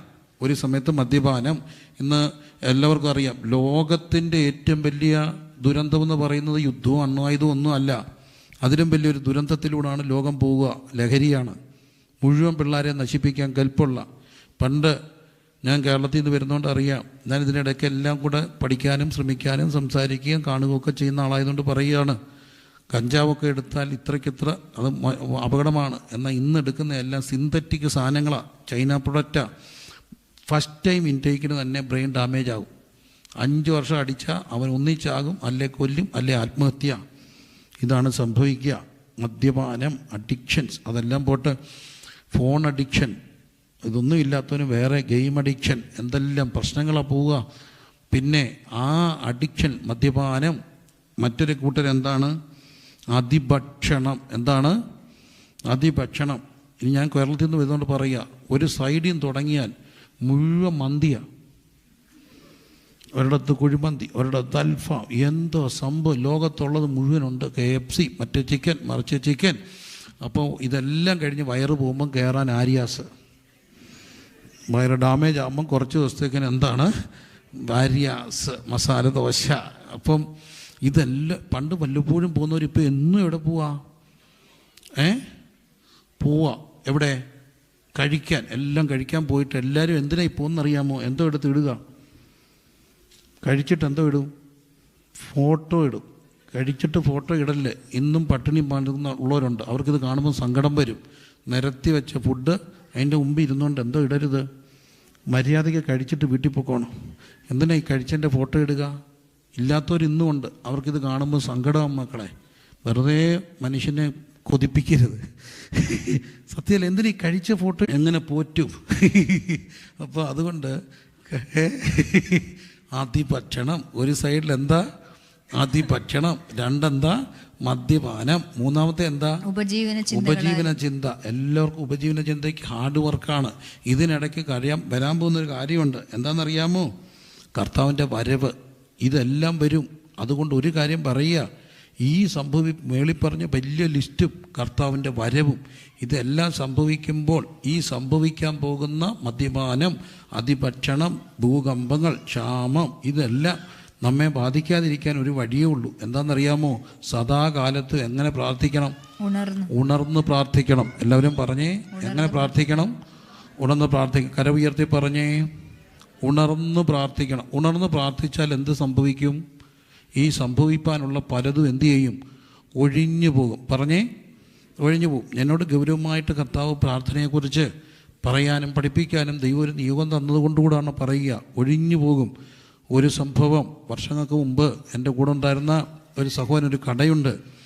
അത് ഞാനും എന്നെ ഇവിടെ കൊണ്ടാക്കിയ കവൻട്രിയിലുള്ള സഹിച്ചാനും എല്ലാം കൂടെ, ഞാനും സഹിച്ചാനും എൻ്റെ ഫാദറും മദറും കൂടെ ഒരു കല്യാണത്തിന് ദൂരോട്ട് പോകുന്ന വഴിക്ക്, പ്രിയരെ, പോകുന്ന വഴിക്ക് നടന്നൊരു ഞാൻ നോക്കുമ്പോൾ എൻ്റെ ഫാദർ വണ്ടിക്കകത്തിരുന്ന് ഭയങ്കര ഭയങ്കരമായിട്ട് കരയുക. എന്താ കാര്യം ചോദിക്കുമ്പം ഞങ്ങളുടെ സഭയിലെ ഈ കടയുള്ള മോൻ്റെ പേര് പറഞ്ഞു അവനെ ഓർത്ത് കരയുക. അവനെന്തോ അപകടം വരുന്നു. പ്രാർത്ഥിച്ചു, കരഞ്ഞു, തിരിച്ചു വന്നു. രാത്രിയായി. അന്നേരം തന്നെ ഈ മകൻ്റെ കടയിൽ പോയി. കടയിൽ ചെന്നപ്പം ഞാൻ പറഞ്ഞെടാ, ഇത് പോകുന്ന വഴിക്ക് മുഴുവൻ പപ്പ നിനക്ക് വേണ്ടി കരയുമായിരുന്നു. അവൻ ചോദിച്ചു എപ്പോഴാണ്? ഞാൻ പറഞ്ഞു രാവിലെ 8:30 എടാ, ഒരു സംഭവം ഉണ്ടായി. ഞങ്ങളുടെ പ്രായമാണ്. ഞാൻ രാവിലെ വന്ന് കട തുറന്നു. അപ്പോൾ ഒരാൾ ഒരു സവാള ചോദിക്കും. 1 കിലോ സവാള തരാൻ പറഞ്ഞു. അവനൊരു പാക്കറ്റ് എടുത്ത് സവാള കാരി ഇടാൻ വേണ്ടി സവാള ചാക്കിനകത്തോട്ട് കൈ ഇടുകയും ആ സവാള ചാക്കിനകത്ത് തറ കൂടി ഇരുന്ന ഒരു 8 അടി മൂർഖനും പാമ്പ് ഒറ്റ ചീറ്റ്. ഇവന് പുറമോട്ട് മാറി ഈ പാമ്പ് താഴോട്ട് വീണു, എഴഞ്ഞു. അവിടെ ഒരു ഭിത്തിയിലൊരു ഒരു പോർത്തും ഉണ്ടായിരുന്നു. കരിങ്കല്ല് കൊണ്ട് കെട്ടിയ ഭിത്തിയാണ്. അതിനിടയ്ക്കോട്ട് കയറി. പുറകെ വന്ന ഒരു തമിഴ് സഹോദരൻ ഈ പാമ്പിൻ്റെ വാലെ കയറി പിടിച്ചു. ചിലർക്ക് ഈ പാമ്പുമായിട്ട് ഭയങ്കര പിടിക്കുന്നവരുണ്ട്. വാലെ പിടിച്ചു. അത് പോരുന്നില്ല. അയാളെന്തെന്നറിയാം, മുണ്ടഴിച്ച് അവത്തെ കൂട്ടിയിട്ട് പിടിച്ചു. പകുതി കൊണ്ട് പീഡിച്ച് പേറിച്ച് വലിച്ച് മുറിച്ച് എടുത്തു. അയാൾ ഊരി നോക്കും, എടുത്തു. ആളങ്ങ് കൂടി തടിച്ചുകൂടി ഈ വലിക്കുന്ന കാഴ്ച കാണാൻ. 10-15 മിനിറ്റ് വലിച്ചാൽ ഇത് എടുത്തേ. ഇതങ്ങ് സ്റ്റക്കായി. അത് വിടത്തുമില്ല, ഇയാൾ വിടത്തുമില്ല. വലിച്ചൂരി എടുത്തു. അതെല്ലാം കഴിഞ്ഞ് ദൈവം കാത്തില്ലേ? കഴിഞ്ഞു. ഞായറാഴ്ച ആദ്യമായിട്ട് സന്തോഷം എന്ന് പറഞ്ഞൊരു ദൈവദാസ ദൈവം വയ്യായിരിക്കുക എന്ന് ഞാൻ കേട്ടു. ബോംബെയിലാണ്. അദ്ദേഹം ഞങ്ങളുടെ ചർച്ചിൽ വന്നു. യോഗം നടക്കുന്നതിനിടയ്ക്ക് ഈ മോനെ നോക്കിയിട്ട് പറയുക, സഹോദരാ, ബിസിനസ്സുകാരാ, ദൈവാത്മാവ് പറയുന്നു, നിൻ്റെ കടയ്ക്കകത്തൊരു ഭീകര ഇഴജന്തു കയറി നിൻ്റെ ജീവനപകടത്തിലായ നിമിഷത്തിൽ അതവിടെ ഇരിക്കുന്നത് അറിഞ്ഞെന്ന് എൻ്റെ ദാസനെ ഉണർത്തി പ്രാർത്ഥിപ്പിച്ച് നിനക്കും അതിനും ഇടയ്ക്ക് ഒരു തീമതിൽ തീർത്ത ദൈവത്തെ നീ മറക്കരുത്. അപ്പം ഇതൊന്നും അറിയുന്നില്ല. അപ്പോൾ പ്രാർത്ഥിച്ചാൽ എന്ത് സംഭവിക്കും? ഒഴിഞ്ഞു പോകും. എല്ലാവരും പറഞ്ഞ്, പ്രാർത്ഥിച്ചാൽ എന്ത് സംഭവിക്കും? നമ്മളായിരുന്നു പ്രാർത്ഥിക്കണം. ദൈവം നിയോഗം തരുമ്പം പ്രാർത്ഥിച്ചാൽ രാജ്യങ്ങളിൽ നിന്ന് സംഭവിക്കേണ്ടത് ഒഴിഞ്ഞു പോകും. സഭയിൽ സംഭവിക്കേണ്ട ദുരന്തങ്ങൾ ഒഴിഞ്ഞു പോകും. കുടുംബങ്ങളിൽ സംഭവിക്കേണ്ട ദുരന്തങ്ങൾ ഒഴിഞ്ഞു പോകും. 1000 അനുഭവങ്ങൾ പറയാനുണ്ട്. ഒഴിഞ്ഞു പോകും. ഒഴിഞ്ഞു പോകാനും പോരാ, മനുഷ്യപുത്രൻ്റെ മുമ്പിൽ നിൽപ്പാനും പ്രാപ്തരാകേണ്ടതിന് എന്ത് ചെയ്യണം? ഉണർന്ന് പ്രാർത്ഥിക്കണം. എല്ലാവരും പറഞ്ഞേ, എങ്ങനെ ചെയ്യണം? ഉണർന്ന് പ്രാർത്ഥിക്കണം. ഉണർന്ന് പ്രാർത്ഥിക്കണം. അടുത്തിരിക്കുന്ന ആളുടെ കരം പിടിച്ചെന്ന് പറഞ്ഞ്, പ്രാർത്ഥിച്ചാൽ ഒഴിഞ്ഞു പോകുമെന്ന്. മക്കൾക്കെല്ലാം പറഞ്ഞ് മനസ്സിലാകുന്നുണ്ടോ? പ്രാർത്ഥിച്ചാൽ എന്ത് സംഭവിക്കും? അതുകൊണ്ട് കർത്താവ് പ്രാർത്ഥിക്കാൻ പറഞ്ഞാൽ അപ്പം എന്ത് ചെയ്തോണം? പ്രാർത്ഥിക്കണം. നമുക്ക് ചിലപ്പോൾ ഒരു പ്രാർത്ഥിക്കാൻ ഒരു ബേർഡനൊക്കെ തോന്നും. ആ സമയത്ത് ഒട്ടും അലക്ഷ്യപ്പെടാതെ പ്രാർത്ഥിക്കണം. എൻ്റെ പൊന്നു മക്കളെ, പ്രാർത്ഥിക്കണേ. പ്രാർത്ഥിച്ചാൽ എന്ത് സംഭവിക്കും? ഒഴിഞ്ഞു പോകും. 22-ാമത്തെ അധ്യായം അതിൻ്റെ 41. യേശുക്രിസ്തു കർത്താവിൻ്റെ പീഡാസഹനം, ആ ഒരു ക്രൂസിഫിക്കേഷൻ്റെ ടൈമായി. ഗദസമനിയിലെത്തി. ഭയങ്കര ടോർമെൻറ്റേഷൻ. കർത്താവിൻ്റെ ഹൃദയം പെയിനായി. ഭയങ്കരമായിട്ട് മരണത്തിൻ്റെ ആ ഒരു വേദന. കർത്താവരോട് പറഞ്ഞു, നിങ്ങൾ പരീക്ഷയിൽ അകപ്പെടാതിരിക്കാൻ എന്ത് ചെയ്യണം? പ്രാർത്ഥിക്കണം. 41. താൻ അവരെ വിട്ട് ഒരു കല്ലേറ് ദൂരത്തോളം വാങ്ങിപ്പോയി മുട്ടുകുത്തി. And he withdrew from them about a stone's throw and knelt down and prayed. അവൻ അവരെ വിട്ട് എന്തോരം ദൂരം പോയി? ഒരു കല്ലേറ് ദൂരം പോയി. എല്ലാവരും ഒന്ന് പറഞ്ഞേ, ക്രിസ്തു അവരെ വിട്ട് എന്തോരം പോയി? About A stones throw. അതൊരു ഫ്രേസാണ്. നമുക്കറിയാം, 2 വണ്ടികൾക്ക് തമ്മിൽ എന്തോ വേണം? ആ ഒരു ഡിസ്റ്റൻസ് വേണം. അത് ഇത്ര ഡിസ്റ്റൻസ് വേണമെന്നുള്ളതൊരു ഫ്രേസാണ്. അതിനെ നാട്ടിലൊക്കെ വിളിക്കുന്നത് വണ്ടിപ്പാട് അകലമെന്നാണ്. 2 വണ്ടി തമ്മിലുള്ള അകലം. എന്തിനാ? മുമ്പിലത്തെ വണ്ടി ബ്രേക്ക് പിടിച്ചാൽ നമ്മുടെ വണ്ടി സേഫായിട്ട് എന്ത് ചെയ്യണം? ബ്രേക്ക് പിടിക്കാനുള്ളൊരു അകലം ഇട്ട് വേണം വണ്ടി ഓടിക്കാൻ. അങ്ങനെയാണ് നിയമം. ആണോ? പലപ്പോഴും അത് പാലിക്കുന്നുണ്ടെന്നുള്ള വേറെ കാര്യം. പക്ഷെ അങ്ങനെയാണ് എന്ത് നിയമം? വണ്ടിപ്പാട് അകലം. ഇതുപോലെ 2 വാഴ കുഴിച്ച് വെക്കുമ്പം വാഴയ്ക്ക് കൃത്യമായ അകലവിട്ടാണ് വെക്കുക. അത് കൃഷിക്കാർക്ക് അറിയാം. അവർ നൂല് പിടിച്ചതുപോലെ ഇത് അകലത്തിൽ വെക്കും. ഇതുപോലൊരു ഫ്രേസാണ് കല്ലേറ് ദൂരം എന്ന് പറഞ്ഞാൽ, ഒരു കല്ലെറിഞ്ഞാൽ ചെല്ലുന്ന ദൂരം. പറഞ്ഞേ, ഒരു കല്ലെറിഞ്ഞാൽ ചെല്ലുന്ന ദൂരം. പക്ഷെ വണ്ടിക്ക് കൃത്യമാകല, വാഴയ്ക്ക് കൃത്യമാകല. പക്ഷെ ഞാൻ ചിന്തിച്ചപ്പം കല്ലേറിന് കൃത്യമാകല അല്ല, ഓരോരുത്തരുടെ ഓരോ ദൂര. കൊച്ചൊരു കുഞ്ഞ് കല്ലെറിഞ്ഞാൽ ഒത്തിരി പോകുമോ? ഇല്ല. ഒരപ്പച്ചൻ കല്ലെറിഞ്ഞാലോ, ഇച്ചിരിയുടെ നല്ല ചെറുപ്പക്കാരൻ നല്ല മസിലുള്ള ഷോർട്ട് പുട്ട് താരം എറിഞ്ഞാലോ നല്ല ദൂരം പോവും. അപ്പം കല്ലേറ് ദൂരം ആരുടെ ദൂരമാണ്? ഓരോരുത്തരുടെയും ദൂരമാണ് കല്ലേറ് ദൂരം. ഓരോരുത്തരുടെയും ദൂരം ശ്രദ്ധിക്കണേ, അവനവൻ്റെ ദൂരമാണ് കല്ലേറ് ദൂരം. ക്രിസ്തു പറയുന്നു, അവൻ പീഡാസഹനം, ആ ക്രൂശീകരണത്തിന് തൊട്ടു മുമ്പ് യേശു അവൻ കല്ലേറ് ദൂരം. അർത്ഥം, നിൻ്റെ ദൂരത്തിൽ ആരുണ്ട്? ക്രിസ്തുവുണ്ട്. എല്ലാവരുടെയും ദൂരത്തിൽ ആരുണ്ട്? ക്രിസ്തുവുണ്ട്. ഇന്ന് ഈ മനുഷ്യരൊക്കെ അറിയേണ്ടത് അവനവൻ്റെ ദൂരത്തിൽ ക്രിസ്തു ഉണ്ടെന്നുള്ള തിരിച്ചറിവുണ്ടാകണം. എന്നെ കേൾക്കുന്ന പ്രിയപ്പെട്ട സഹോദരങ്ങളെ, ഓരോരുത്തരുടെയും ദൂരത്താരുണ്ട്? യേശുവുണ്ട്, യേശുവുണ്ട്, യേശുവുണ്ട്. നമുക്കറിയാം, ഇന്നൊരു ഫാസ്റ്റ് ഗോയിങ് വേൾഡാണ്. എല്ലാവരും ഓട്ടത്തിലാണ്. രാവിലെ എഴുന്നേറ്റ് എല്ലാവരും എന്താ? ഓട്ടത്തിലാണ്. ഇത്ര സമയത്ത് ഡ്യൂട്ടിക്ക് എത്തണം, ഓട്ടമാണ്. ഇത്ര സമയത്ത് പിള്ളേരെ വിടണം, ഓട്ടമാണ്. ഓട്ടം. മനുഷ്യർ മുഴുവൻ ഓട്ടത്തിലാണ് ലോകമെമ്പാടും. പക്ഷേ ഈ ഓട്ടത്തിൽ ഓടിയില്ലെങ്കിൽ എന്ന് കൃത്യത്തിലുള്ള ചിന്തയുണ്ട്. ഓടാനൊക്കാതെ പോകുന്നവരെന്ത് ചെയ്യും? പിള്ളേരെല്ലാവരും മിടുക്കരാ. ഞാനിതെൻ്റെ ജീവിതത്തിൽ ഒത്തിരി എടുത്ത് പറഞ്ഞിട്ടുള്ളൊരു കാര്യമാണ്. പിള്ളേർ ഇന്ന് മിടുക്കരാ. പണ്ടത്തെ പോലെയല്ല. പണ്ടൊരു ഫസ്റ്റ് ക്ലാസ് എന്നൊക്കെ പറഞ്ഞ ഒരു സ്കൂളിൽ SLCക്ക് ഫസ്റ്റ് ക്ലാസ് കിട്ടിയത് 3 പേരെ. 3 ഫസ്റ്റ് ക്ലാസ്, 4 സെക്കൻഡ് ക്ലാസ്, ബാക്കിയെല്ലാം തേർഡ് ക്ലാസ് പാസ്. പിന്നെ കുറേ പേര് തോറ്റു. ഇന്ന് ഒറ്റ ഒരുത്തം തോക്കുന്നില്ല, എല്ലാം ജയിക്കുക. എനിക്കറിയാൻ വയ്യാത്ത കാര്യം, മൊത്തം A+. പക്ഷേ ഈ മുമ്പേ പറഞ്ഞ കണക്കൊന്നും ആരും പറയത്തില്ലെന്നേ ഉള്ളൂ. എന്നാലും എല്ലാത്തിനും എന്തോ കിട്ടുന്നുണ്ട്, A+. എല്ലാം ഓട്ടോ, എല്ലാവരും പഠിപ്പിക്കുക. ഈ പഠിക്കുന്ന ദൂരത്തിൽ പുറകിലായി പോകുന്ന പിള്ളേരുണ്ട്. ഉഴപ്പിട്ടല്ല, പഠിക്കാൻ ബുദ്ധി കുറവായി പോയ മക്കളുണ്ട്. അവർ ചിലപ്പം വേറെ ചിലതിന് മിടുക്കരായിരിക്കാം. ഡിഫറൻ്റ്ലി ഡിസേബിൾഡ് എന്നൊക്കെ നമ്മൾ പറയത്തില്ലേ, ചില പുറകിലോട്ടൊക്കെ വരും. ഈ പുറകിലായി പോയവരെന്തോ ചെയ്യും? ഞാനൊരു വീട്ടിലൊരു സന്ധ്യയ്ക്ക് ഇരിക്കുക, പ്രാർത്ഥിക്കുക. ശ്രദ്ധിക്കണേ, കുഞ്ഞു പ്രാർത്ഥിക്കുന്നു, കുടുംബ പ്രാർത്ഥനയാണ്. പക്ഷെ അവൻ സീരിയസ് ആയിട്ട് പ്രാർത്ഥിക്കുന്നു. കൊച്ചുകുഞ്ഞ, യേശുപ്പച്ച, എൻ്റെ അപ്പച്ച, ഞാൻ ഇന്ന് സ്കൂളിൽ പോയി, ആ ടീച്ചർ ഏതാണ്ടെല്ലാം പഠിപ്പിച്ചു, എനിക്കൊന്നും മനസ്സിലായില്ല. പക്ഷെ അവർക്ക് എനിക്ക് മനസ്സിലായില്ലെന്ന് ആ തള്ളയ്ക്കും മനസ്സിലായോ? അവൻ പ്രാർത്ഥിക്കുക, യേശുപ്പച്ച അവരെന്നെ അടിച്ചു, എനിക്ക് നൊന്തു. ഒരു കാര്യം ഞാൻ പറഞ്ഞേക്കാം, ഒന്നീ ബുദ്ധി കയറണം, അല്ലെ ടീച്ചറെ മാറ്റണം. അവൻ സീരിയസ് ആയിട്ട് പ്രാർത്ഥിക്കുക. മുട്ട എന്ന കുഞ്ഞ് പ്രാർത്ഥിക്കുക. എനിക്ക് കളിയല്ല തോന്നിയത്, കാര്യമാണ് തോന്നിയത്. കാരണം ക്രിസ്തു ഒരിക്കൽ ഈ ട്രയംബൽ എൻട്രി ഉള്ളത് ജെറൂസലേം വരുന്നുണ്ട്. എന്തിൻ്റെ പുറത്താ? ഡോങ്കി, കഴുതയുടെ പുറത്താ. എനിക്ക് ഭയങ്കര നാണക്കേട് തോന്നി. ഞാൻ കർത്താവിനോട് ചോദിച്ചു, കഴുതപ്പുറത്ത് എന്തിനാ വന്നേ? കുതിരപ്പുറത്ത് വരണ്ടേ? അപ്പം ക്രിസ്തു എന്നോട് ചോദിച്ചൊരു കാര്യമുണ്ട്. കുതിരപ്പുറത്ത് വന്നാൽ A+B the whole squared is equal to A squared plus 2AB plus B squared എന്ന് പറയുന്നതിന് മുമ്പ് എഴുതുന്ന കുഞ്ഞ് കുതിരപ്പുറത്ത് വന്നാൽ ഓടിയെത്തും. കുതിരപ്പുറത്ത് വന്നാൽ നമ്മളെങ്ങനെ ഓടും? കുതിരപ്പുറത്ത് വന്നാൽ കുതിര നടന്നാൽ ഒപ്പം എത്തണമെങ്കിൽ നമ്മൾ എന്ത് ചെയ്യണം? ഓടണം. അപ്പം കുതിര ഓടിയാലോ? കുതിര ഓടിയാൽ നമ്മളെങ്ങനെ എത്തും? അപ്പം എത്ര സ്ലോയായി പോയവനോടും ഒപ്പം നടക്കാൻ പതുക്കെ വന്നൊരു ക്രിസ്തുവുണ്ട്. അവൻ തള്ളയാടുകളെ പതുക്കെ നടത്തി കുഞ്ഞാടുകളിലെ തോളെടുക്കും. ഈ സ്ലോയായി പോകും നമ്മുടെ ലോകത്തും കർത്താവുണ്ട്. അപ്രിഷ്യേറ്റ് ചെയ്യുന്നതും സമ്മാനം കൊടുക്കുന്നതും എല്ലാം മിടുക്കർക്കാ. മിടുക്കില്ലാതെ പോകുന്ന മക്കളുടെ പേരൻസ് എന്ത് ചെയ്യും?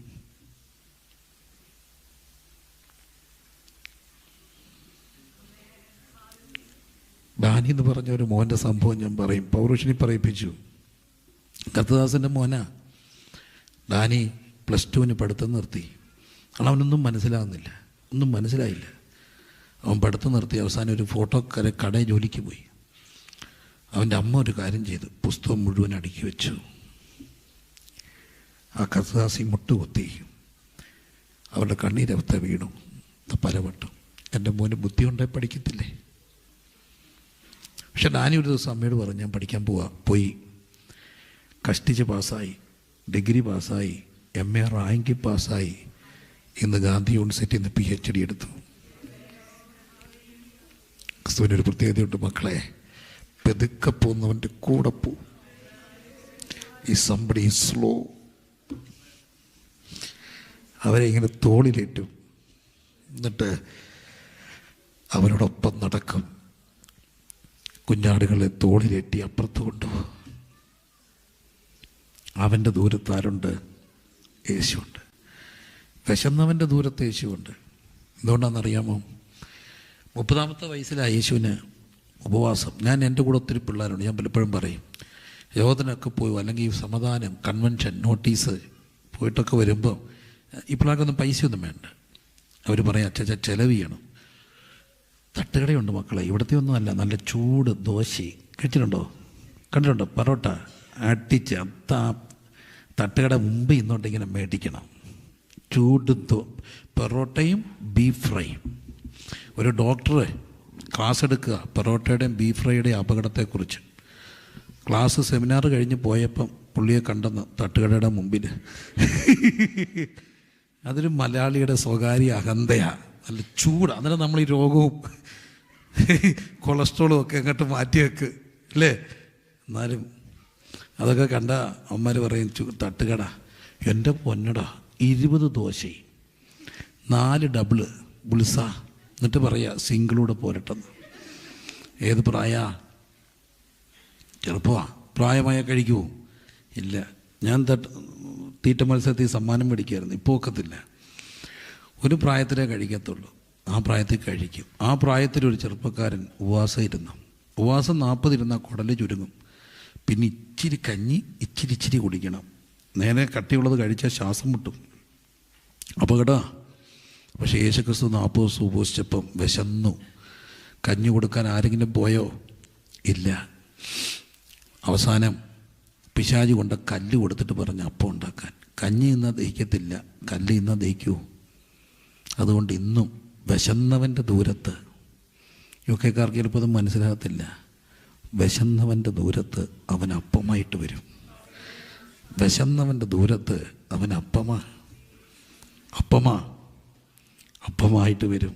കാശില്ലാത്തവൻ്റെ ദൂരത്ത് കടം മേടിച്ചിട്ട് കരമടയ്ക്കാൻ കാശില്ലാത്തവൻ്റെ ദൂരത്ത്.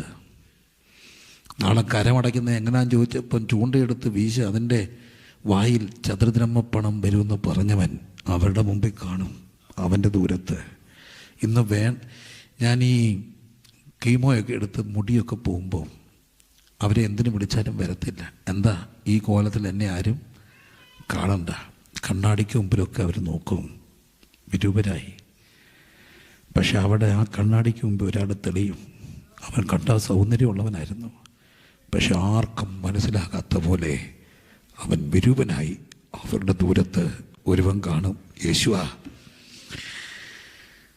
ഹോശന്ന പാടി അവർ, ദാവീദ് പുത്രൻ ഹോശന്ന.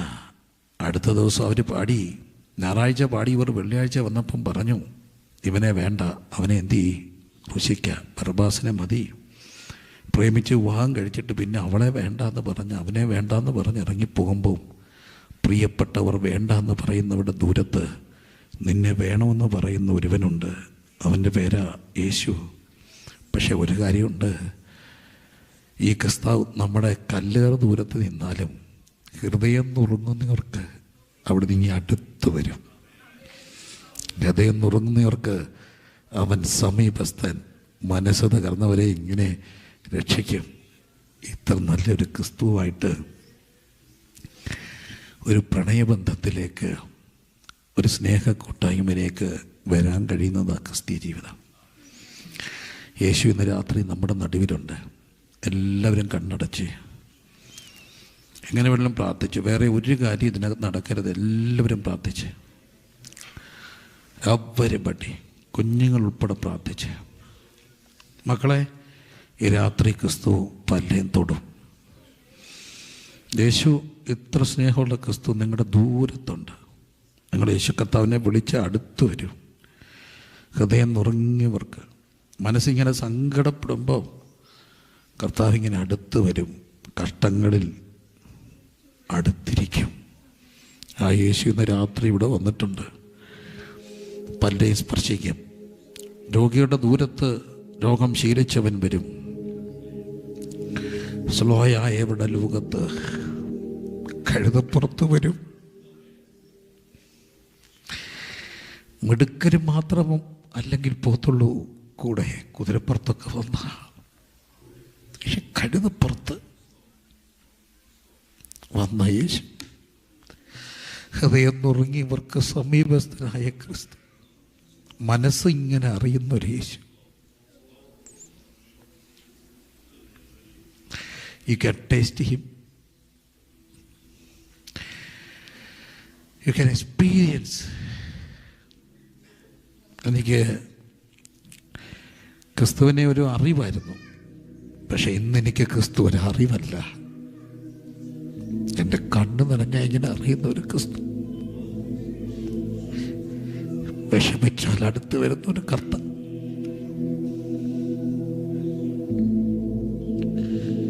എല്ലാവരും പ്രാർത്ഥിച്ചേ. ഇന്ന് രാത്രി നിങ്ങളുടെ വേദന അറിയുന്ന ഒരു കർത്താവ് വന്നിട്ടുണ്ട്. ചേർത്ത് പിടിക്കാൻ കഴിവുള്ള ലോകത്തൊരേ ഒരാള് ഹൃദയം നുറുങ്ങിയവരുടെ അടുക്കലേക്ക് വരും. എല്ലാം പറയാൻ ഭയാസ്താകാതെ കേൾക്കും. പുറം കണ്ട് മാർക്കിടത്തില്ല, അകമറിയും യേശു. കുഞ്ഞുങ്ങളോടൊക്കെ പറയട്ടെ, യേശുവുമായിട്ടൊരു how many of you would like to have an intimate relationship, a friendship with Jesus, an intimate friendship? You can talk with him, you can chat with him, you can walk with him.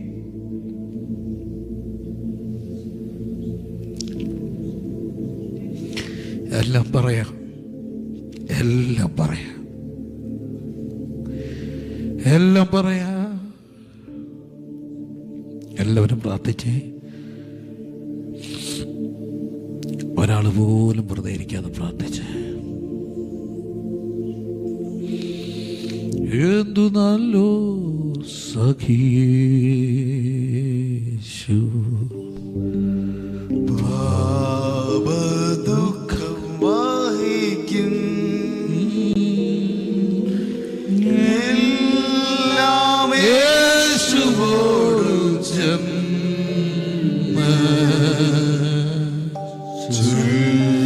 ചൊല്ലിടുമ്പോൾ താൻ കേൾക്കും.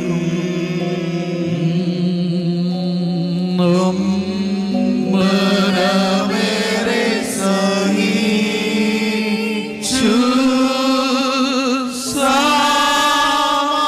സമാധാനങ്ങൾ നഷ്ടം എല്ലാം യേശുവോടു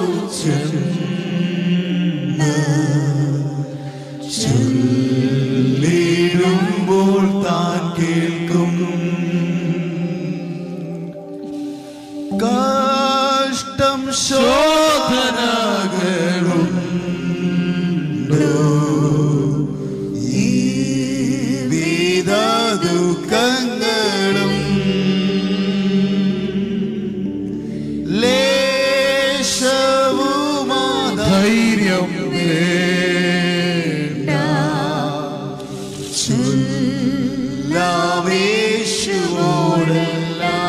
കർത്താവിന് രാത്രി അവിടുത്തെ സ്നേഹം കൊണ്ട് ചിലരെ മൂടുന്നുണ്ട്. എനിക്കത് അനുഭവിക്കാൻ കഴിയുന്നുണ്ട്. അവിടുത്തെ ആ ഭയങ്കര സ്നേഹ സ്വാന്തനം കൊണ്ട് കർത്താവ് ഒത്തിരി പേരെ ചേർത്ത് പിടിക്കുക. എല്ലാ ഇന്നർ വോൺസിലേക്കും ദൈവത്തിൻ്റെ സ്നേഹത്തിൻ്റെ കരം തൊടട്ടെ. ഈ രാത്രി, ശാന്തമായ രാത്രിയിൽ നിങ്ങളുടെ അടുത്ത് യേശു ഉണ്ട് കേട്ടോ. അടുത്ത് കുഞ്ഞുങ്ങളെ അടുത്ത് യേശു, ജീസസ് ബെസ്റ്റ് ഫ്രണ്ട്, നമ്മുടെ ചങ്ക് ബ്രോ എന്നൊക്കെ വിളിക്കാവുന്ന കർത്താവ്, എല്ലാം പറയാനൊക്കുന്ന കർത്താവ് ഈ രാത്രി നമ്മുടെ നടുവിലുണ്ട്.